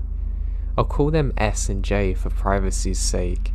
S was driving and told us about a playground in Skelly that she used to go with a friend, so we decided to check it out. The playground wasn't very special, but it was interesting because it was half old playground equipment that you could tell someone hadn't used in years, and half new equipment. While we're enjoying time over there, I start hearing whispering from the near side of the playground, which didn't freak me out because I've heard them since I was a child. But I called out to Jay and she and I walked over there. By the time S joined us, the whispers had stopped and we're about to head to the car when, out of nowhere, a truck comes speeding down, seemingly from just where we stepped across from earlier. Naturally, when it stopped, we all freeze. We're in the shadows of the trees trying desperately not to be seen because it's near dawn and we don't want to be caught by some random local in the park, especially not within closing hours and get in trouble. But before we knew what was happening, the driver gets out of his truck and stood facing the crossroad that led out, and we suddenly hear a howl sound. It was deep and almost inhuman. It starts out low in pitch, then gets higher. It's a really creepy sound. It goes silent for a few seconds, then starts again for another 5 or 6. What really caught our attention is that we're out in a small country town at night, so there's a lot of birds and insects, but when the driver started howling, everything went dead silent. I mean, everything. After it started its third howl, we ran to the car and sped off. We didn't know what we witnessed, and we definitely felt that something was horribly wrong. S and I drove about 45 minutes home and dropped off Jay at home, only to decide that we want to go back now that the sun's up.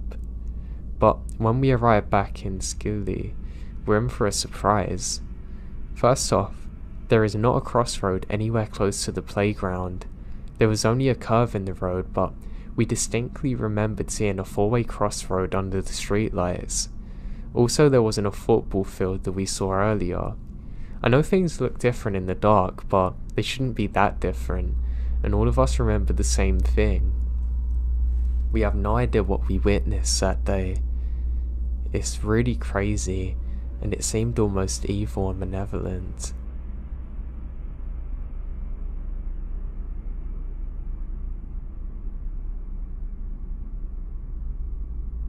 So I had a weird encounter a few months ago, and I feel like maybe this would be a good place to post it. I was sitting in my living room watching TV around 8:30, and it was pretty dark outside. All of a sudden, I heard knocks on my door, so I get up to see who's there. No one I know ever knocks on the door, they just walk in. So anyway, and standing on my porch are 3 guys. Just one look at them and I'm scared. They seem almost like caricatures of humans, but ones that walk straight out of hell and onto my doorstep. They were dressed up like Mormon boys in suits, but their name tags only said Jesus Christ. They never introduced themselves and kept asking for people by name. Honestly, I can't convey how uncomfortable it made me feel. I barely remember their faces, but the one in the middle was just smiling the entire time. I don't know how, but my instincts told me that these aren't normal people, and I should never have opened the door.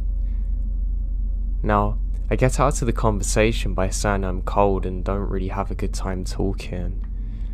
Now I slammed the door and I never saw or heard from them again. It's been a few months now, and I still have no idea who they were to this day.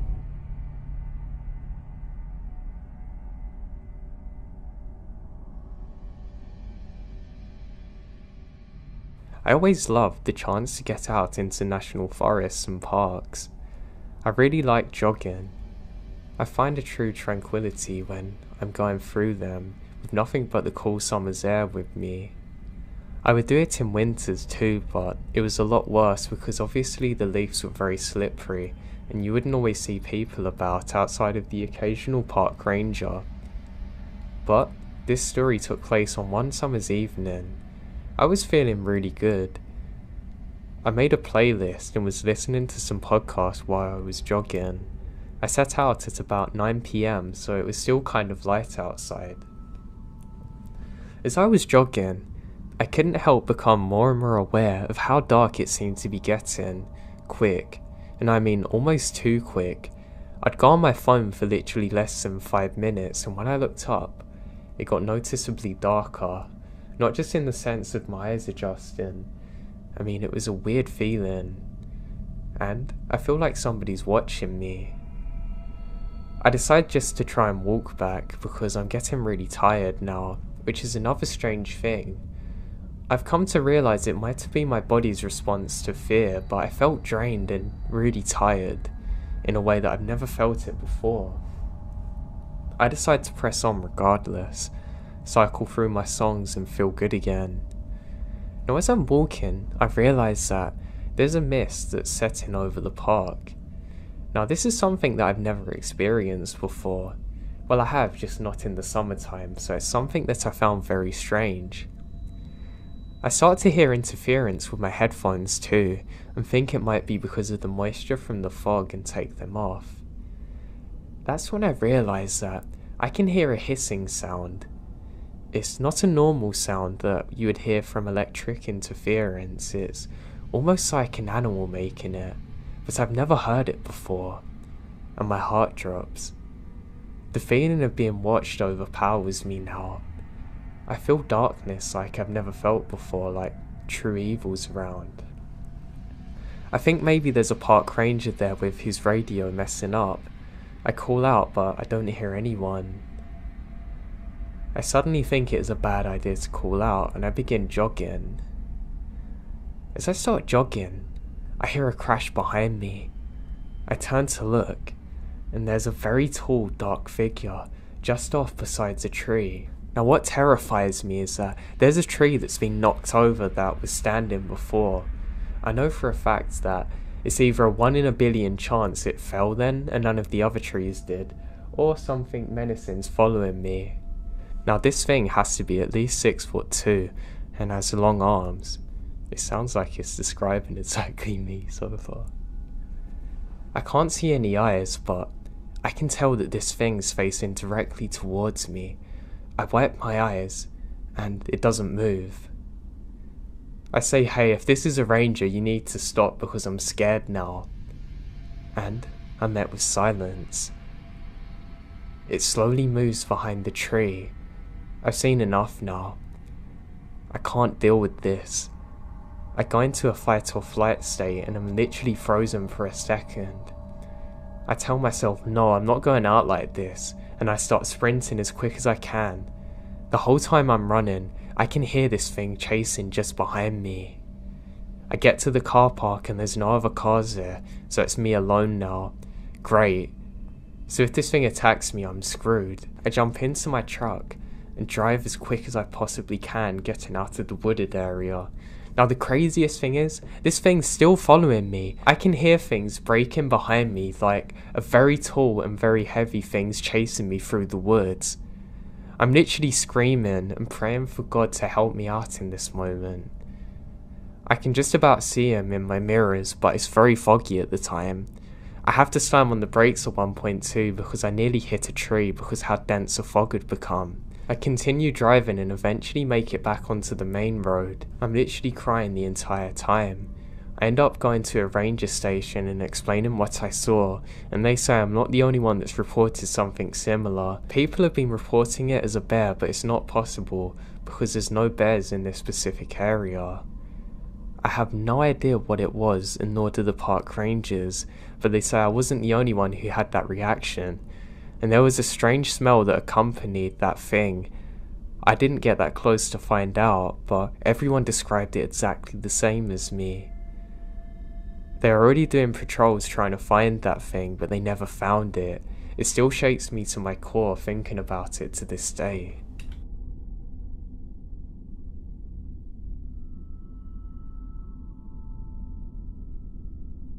So this didn't happen to me, but I live in the area where it took place. My friend and I were discussing the scariest things that we've seen in the woods, and he told me a story that happened to his friend. So this guy was with 5 of his friends and was spending a few days in a cabin hunting and trapping. They were not drunk but had a few beers to unwind one night, so one of them goes out to the outhouse to use the bathroom. He can hear some faint beating sounds in the distance like a low drum. So he finishes in the outhouse and goes into the cabin to tell his friends to come and check out the sound. So they all grab their rifles and walk out the ridge of their cabin, down the holloway behind it and up the other side. It's a pretty rocky area, so the sound travels far. They could tell that it's just over the hill, so 5 of them spread out about 50 feet and walk up to the top. They can't see completely over there because there's large bushes around them. Now, they just sneak down and try and see what it is. One of them goes over there, and he stands there and watches for about 30 seconds to a minute, before telling his friends that they have to run as quick as they can, and saying what he saw was evil and they need to get out of there now. He said all he could see was a bunch of naked people dancing around a fire pit with some kind of pentagram on the floor. He never told them about everything he saw. He just said he was too scared ever to go back in the woods again or near that area.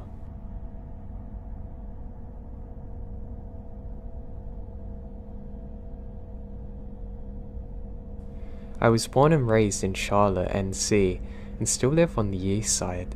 There's a local public park near my parents' house called McAlpine Creek, which was mainly a large cross-country trail stretching miles across East Charlotte. The park is enveloped by hundreds of acres of dense forest and underdeveloped land that is discreetly placed amidst busy streets and highways. You almost don't realise it because of the stretches of infrastructure around it. There's a myth and folklore tale about a devil church or satanic ritual area deep within that park. There's a few videos of people trying to find it. Now, in my senior year of high school, after searching around the internet, I heard about where this is supposed to be and decided I want to find it. So my girlfriend and I at the time decided to try and find it on the road that leads into the church. We end up driving down miles of winding roads behind a Carmax that borders the dense woods of the park where a small neighbourhood of sorts is. I think I got the 2 street names wrong, but they're very close to the spot. Now, cautiously driving down these quiet and dark roads, we found a seemingly abandoned dirt track offshooting from the paved road. Keep in mind that there's almost no streetlights anywhere. We're driving about another 2 or 3 minutes and there had been a pickup truck behind us for maybe 50 feet or so. Upon seeing the dirt track and everything else around, our interest had peaked. We stopped the car to discuss what we want to do. We began to slowly pull onto the dirt track simultaneously. The pickup truck ahead abruptly stops and stays in place. We notice this, having pulled finally into the dirt road at this point. We're immediately frozen in panic. The driver of the truck quickly puts their car into reverse and began to immediately back up towards us at max speed. I throw my car into reverse and panic in an attempt to back away from where we come from. I was able to get turned around and drive back into the woods fairly quickly. The driver's accelerating at us at full speed now and I have to floor it to try and get out of there. We literally never look back. We never ended up finding the church and have no idea who was following us in the woods that day.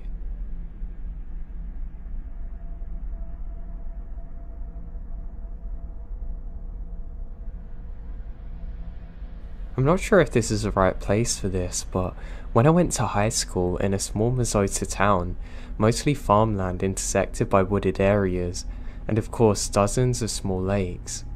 One side of my neighbourhood was bordered by a relatively large marshland that you could access by a slope that wound down a trail. This trail curves through the marsh into a big patch of woods, about 3/4 of a mile away. In the fall or spring, after heavy rain, a fog would often settle over the marshes, as it was much lower than the surrounding area. It really looks like something out of a Stephen King novel. After one of these rains, my brother and I, he's probably about 13 and I was 16 at the time, decided it's a great idea to explore the woods in the fog. Although the sun was setting fast, we knew that we could make it into the woods in about 10 minutes if we left immediately. We grabbed a couple of flashlights, knowing that it would get dark by the time we got home, and we head for the trail. Once we're in the trail, and moving, it hit us just how thick the fog is. We'd only been walking for about a minute or two, but we have absolutely no visibility behind us, and 5 to 10 feet max in front of us. So we continue walking for a few more minutes, saying about now we come up to a curve in the trail. This curve signaled that we're only about 100 yards from the entrance of the woods. At this point, there's a small lake on the left side of the trail and some marshland further to the right. Now we began walking past the lake when we hear a splash. Definitely much bigger than a fish jumping, almost like a person done it. It's a really strange sound. Now we couldn't have been up there for more than 15 seconds when we heard cracking and shuffling in the brush up ahead to our left. We stopped dead in our tracks and waited. At the end of our eyesight, which could only have been about 10 feet, a figure steps out from the brush bordering the fog. Now, it's so thick that we can't make out details, but he must have been about 6'4" and very broad-shouldered. As this figure made its way into the middle of the trail, my brother gasped and stopped. Its head shot over and looks right at us. It felt like it must have been an eternity, but it couldn't have been more than a few seconds. I felt true terror in that moment that I've never felt before. I began to take a small step backwards, and suddenly, the figure took over into the marshland running again. There were no houses or buildings or anything for miles in the direction that we ran. We kept on sprinting until we got back home, and we never went back to that area again.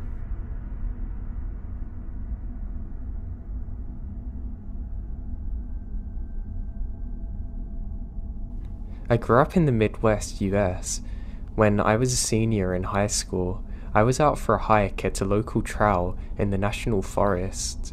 This is a good 20 miles from town, way out in the sticks. It's a box canyon, so you start at the rim and hike down into the canyon. It was autumn and late afternoon when I pulled into the empty parking area, but there's plenty of light around.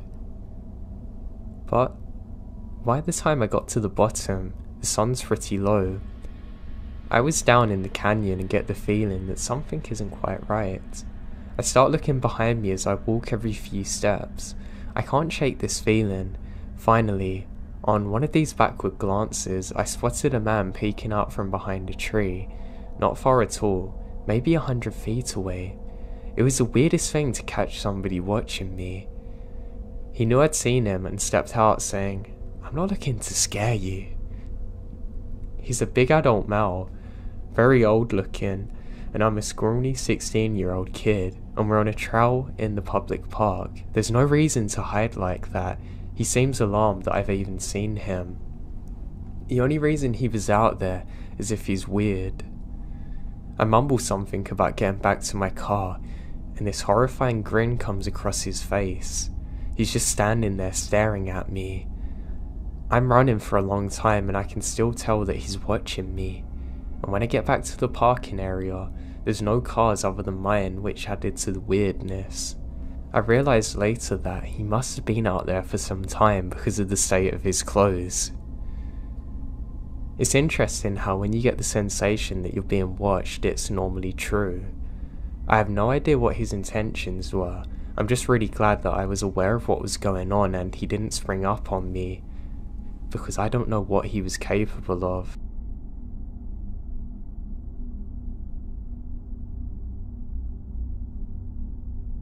I went to a summer camp in a rural part of New Jersey back in the mid-1990s. The camp was situated on a long, narrow man-made lake. One end of the lake was reserved for swimming, which we'd do as a group activity every day or so. The swimming area had one long dock stretching straight out onto the water. The two square floating docks further apart. One of the two floating docks is further away, and although I had spent a few summers at this camp, I'd never seen anybody use the second dock. One day on the group, a dozen 11-year-olds got to the bright idea that we're going to swim out to the faraway dock. I consider this to be a challenge. When we reached the dock, I noticed a strange looking spider on the ladder that you had to climb up. I would have a heart attack. It was quite large in terms of overall footprint. Probably 3 inches from end to end. Nah, screw that. Spiders, of course, are normal critters in nature, but this one stood out as looking unusual. After the long swim, we took a few minutes to lie on the dock and rest in the sun. No way did they just go over that spider like that. It was relaxing and we were all having a good time. We started really messing around and decided to play around for a bit. We're playing a regular game where we shuffle towards one corner of the dock, making it sink. Oh god. As the corner of the dock starts to sink and fill with water, suddenly hundreds of giant spiders come, oh god, frantically crawling out from between the boards, swarming over around the feet of those who are still standing on the dry ground. This dock was theirs apparently. We all began to scream immediately and jump up trying to get away, but the spiders are in the water too. I vividly remember the feeling of them clinging to my wet hair as I began hopelessly trying to get them off. Adrenaline kicks in and we swim to the other side that's spider free, but this is a childhood trauma that lingers with me. I had not really been afraid of spiders before, but this is a turning point. The thought of us lying on the dock in the sun, unaware to how many of them were there, creeps me out to this day. That is literally hell on earth.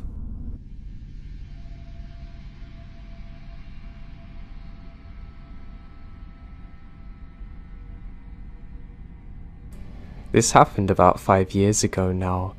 I had gone through a rough breakup, and I was going through a phase where I wanted to be more independent, self-efficient, and generally more okay being alone. I would go to a lot of movies and restaurants by myself, etc. At the time, I'm living in Montana, where spending time outdoors is a prime recreation. Camping solo seems to be a very good exercise in truly being self-reliant, so I packed a little tent and went to the Jerry Johnson hot springs. Jerry Johnson is a natural hot spring with a few small, mostly natural pools of water in the mountains on the border of Montana and Idaho. I'm trying to keep this as brief as possible as I don't want to go into too much detail. What I will say is that it's truly in the middle of nowhere. From the interstate, it's about 1/3 of a mile hike across a bridge into the woods, and from the interstate, it's about a 45-minute drive in the either direction that you've come from before you find any kind of civilization, which is only in the form of a gas station. There isn't a motel or anything attached to the hot springs like you get in some places. It's literally nothing but forest land with a few tiny ponds of warm water, and if you ever go, you'll probably be the only one there. There's plenty of daylight, so I decide I'll go and soak first, and then set up my camp when I'm finished. I make the short hike to find that there's a couple, a man and a woman in their late 30s-ish, in the main pool, and they look very startled at the sight of me. I say a friendly hello from a distance as I approach. At first they don't even reply, just stare. Then the guy pipes up, "What are you doing, man?" I tell him I'm confused. He then says, "Is that you that's been creeping around the woods watching us for the last hour?" I assure them that I have no clue what they're talking about, and they begin telling me that there's someone in the woods way off the trail. Apparently, they've been yelling at him and he doesn't respond. He'll walk away into the woods for a while and reappear somewhere, just watching. After they've been assured that it isn't me, I get undressed and get into the water. Their pupils are huge, like they've ate some mushrooms. I've never asked, but it seems pretty obvious. It's not a big deal. It's basically the perfect setting for it, I guess, but it makes me wonder what they're doing. We talk for a while, first about the creepy guy and then other stuff and the mood lightens, and I'm relieved not to be alone now. I'm a relatively large guy, and I guess there's strength in numbers. No more sightings of the creeper. They get out before me. I'm in the pool by myself for about 10 minutes before I hear shouting in the woods. I decide to cut my soak short, just in case someone's in trouble. I get out, dry off quickly, and get dressed still moist, and I hear a shout. I start quickly hiking. I eventually come across a couple shouting off into the woods things like, "We've got a gun," which they don't. I ask what's going on, and they say the guy was just ominously standing in the path looking at them in the distance. When they started to shout, apparently he retreats into the woods, now out of sight. For all of this though, they never got a good look at him. We walk back to our cars, decide we'll camp near each other. There's an official campground, but you have to pay. The guy tells me he knows another spot which is relatively flat that would work. I agree and follow them.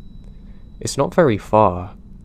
They set up their tent and I set up mine about 100 yards away. I want to give them plenty of space to trip or whatever else they're gonna do there. We're in a dry season, on raw forest floor, so neither of us made a campfire. I got all set up and just sat around reading a book and enjoying nature. The mosquitoes made me retreat into my tent at about 6 PM, and by 9 I'm asleep. At about midnight, I was awoken by the sound of screaming. I grab my flashlight and .22 pistol, put on some shoes but don't tire them, and start running towards the other tent. When I arrived, the two men were standing outside of the tent with their own flashlights completely losing it. They said they'd been there, and apparently the guy was there too. They showed me a slice in the wall of their tent that apparently he made with a knife. They haphazardly packed their stuff and hurried away, getting back to their cars. I only realised that I hadn't grabbed my own stuff. I say if they could go back with me and they said, "Sorry man, you're on your own." I thought about it for a minute. I could come back the next day and get my stuff, but it was over an hour drive in any direction. I did have a gun, but if someone shot at me, even in self-defense, that would be begging another kind of nightmare that would last the rest of my life. I decided I would go back for my stuff. I killed my flashlight and basically went stealth ninja mode back into the trees surrounding the clearing where my tent is. My thought was that if it was really quiet then I could hear him, but he couldn't hear me. It took me about another 20 minutes to get to where my tent was. When I got back to my tent, it's untouched. I quickly threw on my backpack, put my flashlight in my mouth, grabbed my tent in its fully assembled state with my sleeping bag, still inside, and ran back to the car with a loaded .22 revolver in my hand, stabilizing the awkward tent. I get back to my car and drove away. Now, what didn't really occur to me until later is that I never actually saw that guy, and to this day, I can't even be sure if he was actually there in the woods. I kind of doubt that these people would have sliced their own tent, but at the same time, they were happily hanging out in the wilderness all day, miles away from others. It's possible that they were just messing with me, but if so, they deserve an Oscar, because they seemed absolutely terrified. I hate to think what would have happened if I hung around to find out the truth.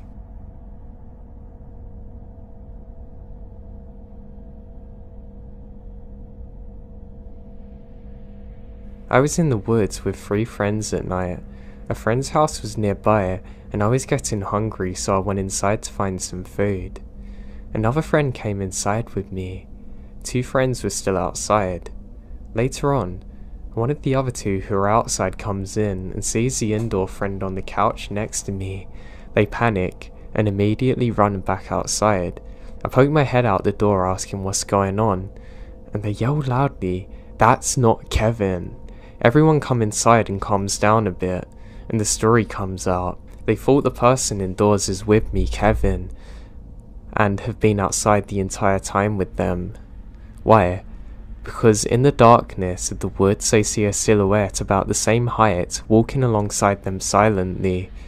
Then at some point it ran away, and they were chasing it thinking it's Kevin. The reason my friend called out "That's not Kevin" was to stop the last outdoors friend from chasing whoever there was deeper into the woods. We still have no idea who it was to this day.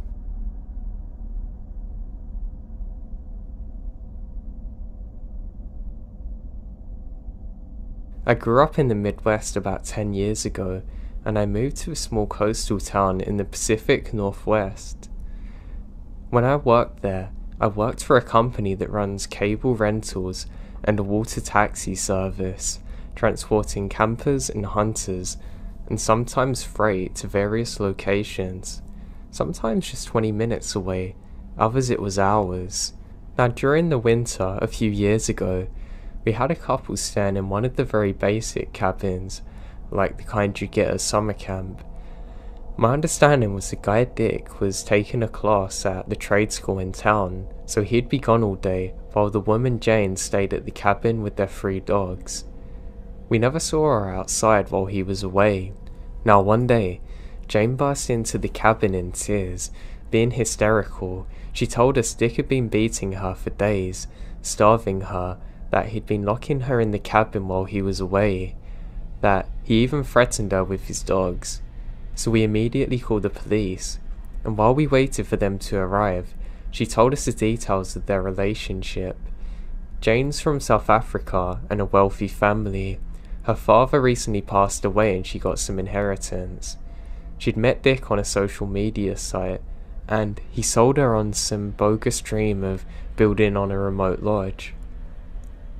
He convinced her to transfer all of this money, and apparently he was spending it on property. Jane was totally at Dick's mercy. She voluntarily transferred the money to him. It was evident that she'd grown up wealthy. She didn't have an idea of how to care for herself. By the time the police arrived, she had reversed her story. She wouldn't tell them that he'd hit her, threatened her, or locked her in the cabin. I walked over to the other side of the cabin to talk to Dick with the officer, and of course, he denied everything. The cop was very frustrated. It was clear Dick was mistreating her, but he didn't have enough evidence to make an arrest. I told Dick that he needed to leave the property anyway. I didn't want him there, and the woman didn't want to go with him. Jane managed to get in touch with a friend in the US who brought her a plane ticket, and another employee and I offered to drive her to the airport in the city, about 200 miles away. Now that very night, Dick left without any issues, and the last thing I said to him was that he can't come back, and if I ever saw his truck in the area again, I'm gonna call the police and assume the woman's in trouble with no hesitation. I really felt terrible for the woman. She basically made a bad investment and had little hope of recovering the money. Months had passed. It was well into the summer, and I'd forgotten about the incident. I had heard Jane had gone back to Dick, and they're out in town. This is from another taxi operator. He'd been transporting them to and from their remote property because Dick wrecked the boat he bought with Jane's money on a rocky beach. One day, I answered a phone call from a very distraught woman from the other side of the country. She was desperately trying to find her son, who answered, and Dick had posted online looking for help to construct his remote property. She'd just been calling water taxi operators to ask if they knew this guy Dick. Apparently, her son Mike had called from a satellite phone out of the property and told her he was in danger. They weren't getting along, and Dick finally ran him off the property. The property was out in the middle of nowhere, accessible only by sea or air with no roads. You can't tell someone to leave because they don't know where to go. Mike's mother relayed to me that Dick wouldn't let him sleep in the cabin, that he wouldn't share food and would even chase him with a rifle when he realized Mick had a satellite phone. It was lucky he managed to call them out. Mike's mother called with the intention of hiring us to pick up her son. I said to her, "Miss, this is an emergency, you need to call the police." And I contacted the police and Coast Guard immediately, and they jointly dispatched a boat and helicopter to the area to rescue this guy. Mike is rescued safely, and Dick was arrested. Jane was there too, but refused to come back with the police and stayed at the cabin. Mike came out to the office a few days later. He gave me a big hug and says thank you.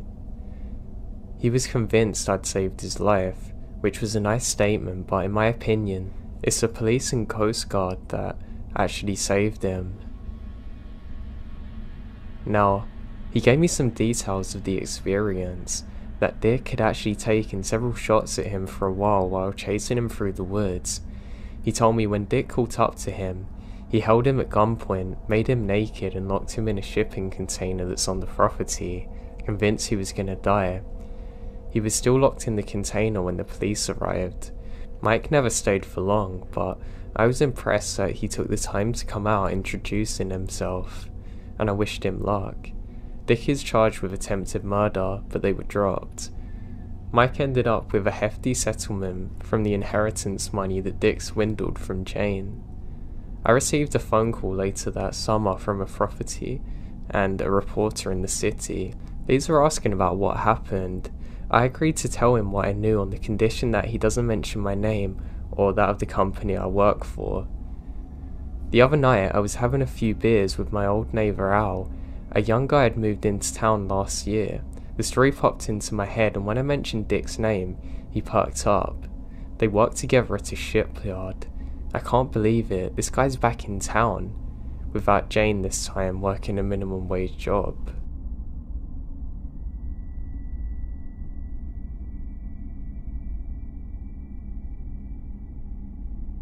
So in Canada, we have a scout system similar to the US.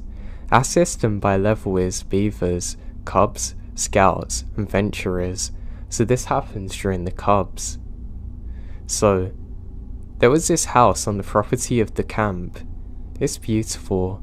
It's a really nice wooden one. I really like it there.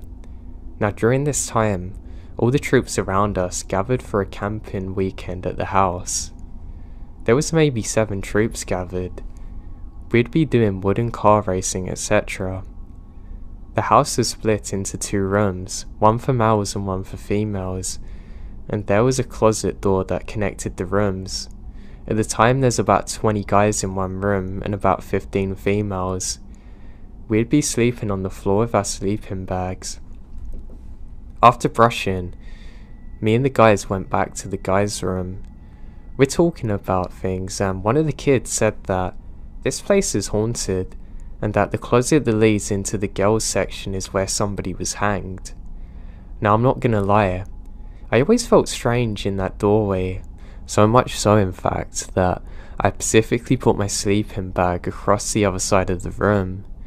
There was also an air vent there, and I'm afraid of it, so then I move in the middle of the night and try and get between the 2 things. Now on that night, after the counsellors shushed us to sleep, cause you guys know, we talk for hours on end if we can't sleep. It's around 4:30, I'm awoken. My head facing towards a closet, I notice that something is going down. The closet door is slowly opening. I was kinda stunned. Girls shouldn't be peeping on guys. Then when I saw the shadow, no bigger than 6 foot, it was crazy tall for its size. Now, best I can describe this from memory is like the colour Vanta black. It was very blurry but crisp until in the middle. It slowly inches its way across the wooden floorboards, no sounds even. It just silently passed each kid as it went by. I didn't want this thing to see me, so I turned my head. It passes more kids. Now I really don't want it to see me, so I'm really trying to lay low, but I'm trembling. I don't know what it wanted. It kept moving slowly, passing a few kids ahead of me, then it happened. The closer it got, the more I felt dread. Not only did I feel dread, but the air's getting colder physically. I felt the strangest sensation when it passes me too. I was maybe a feet from the door, so when it went to the other entrance I'm at, I'm not joking, it was literally turning the doorknob. It pulled the door open and slowly exited. Before, strangely enough, the door shuts itself. That morning, we're getting up from bed and walk down the rickety old steps. One of the kids said, "Did you guys see the shadow last night?" And maybe 4 kids' eyes widened. We all blurted yes. We talked about it for a short time, and let's just say, after that experience, everyone's sleeping bag was on the other side of the room.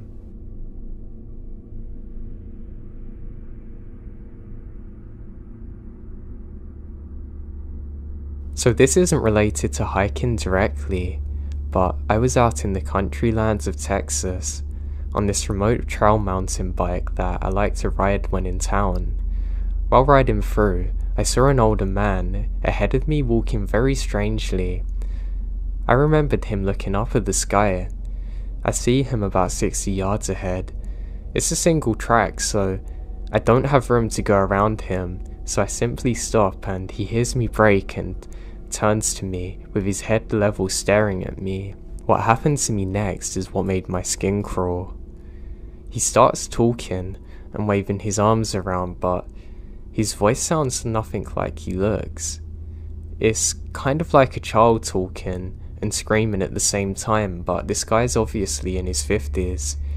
He kept talking, but it's like somebody playing a recording from his body with animations not lining up to what he's saying. I turn around and book it back to where my car is and left quickly. Now, he could have easily been a lunatic with a child's voice, but there's no other cars at the trail entrance, and he's a good 5 miles in with no gear or clothes of that of a hiker. God, I hate remembering his voice in my head. It still haunts me.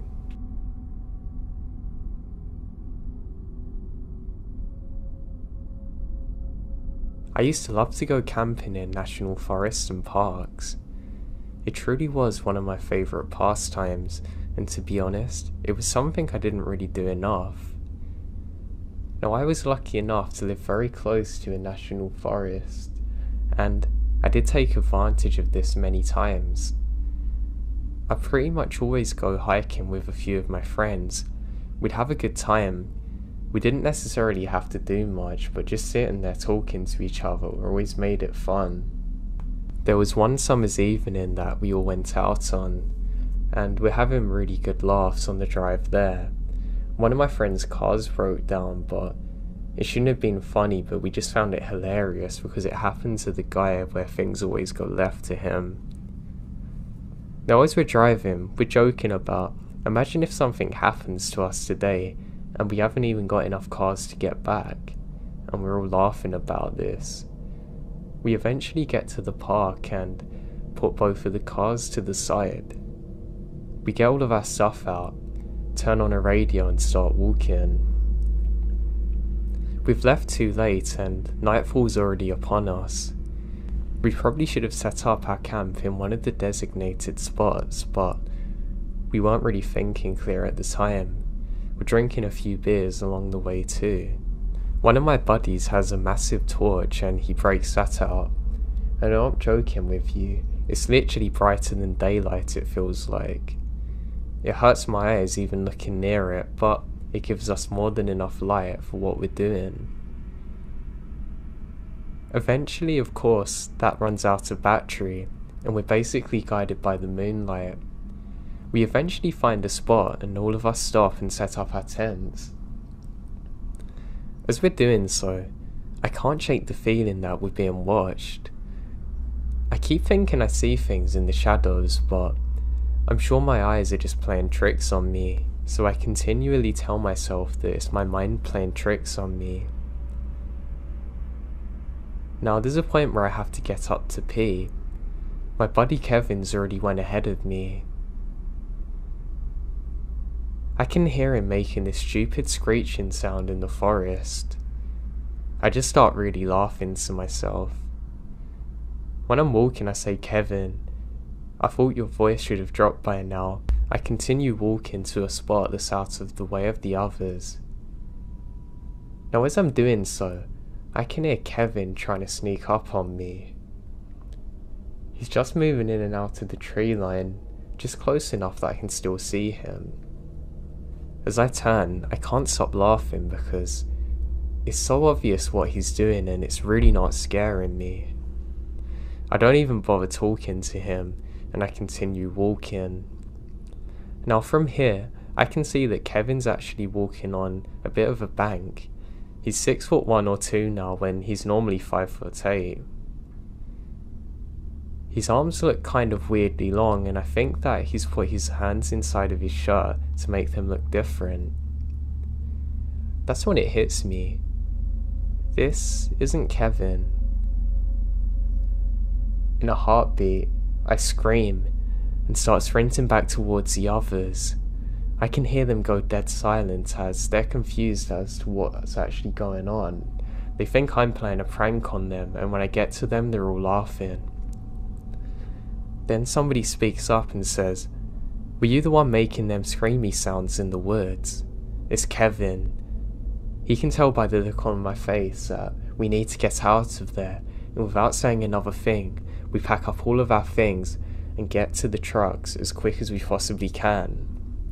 We even drove the one that had the flat tire, but it doesn't matter now, we need to get out of there.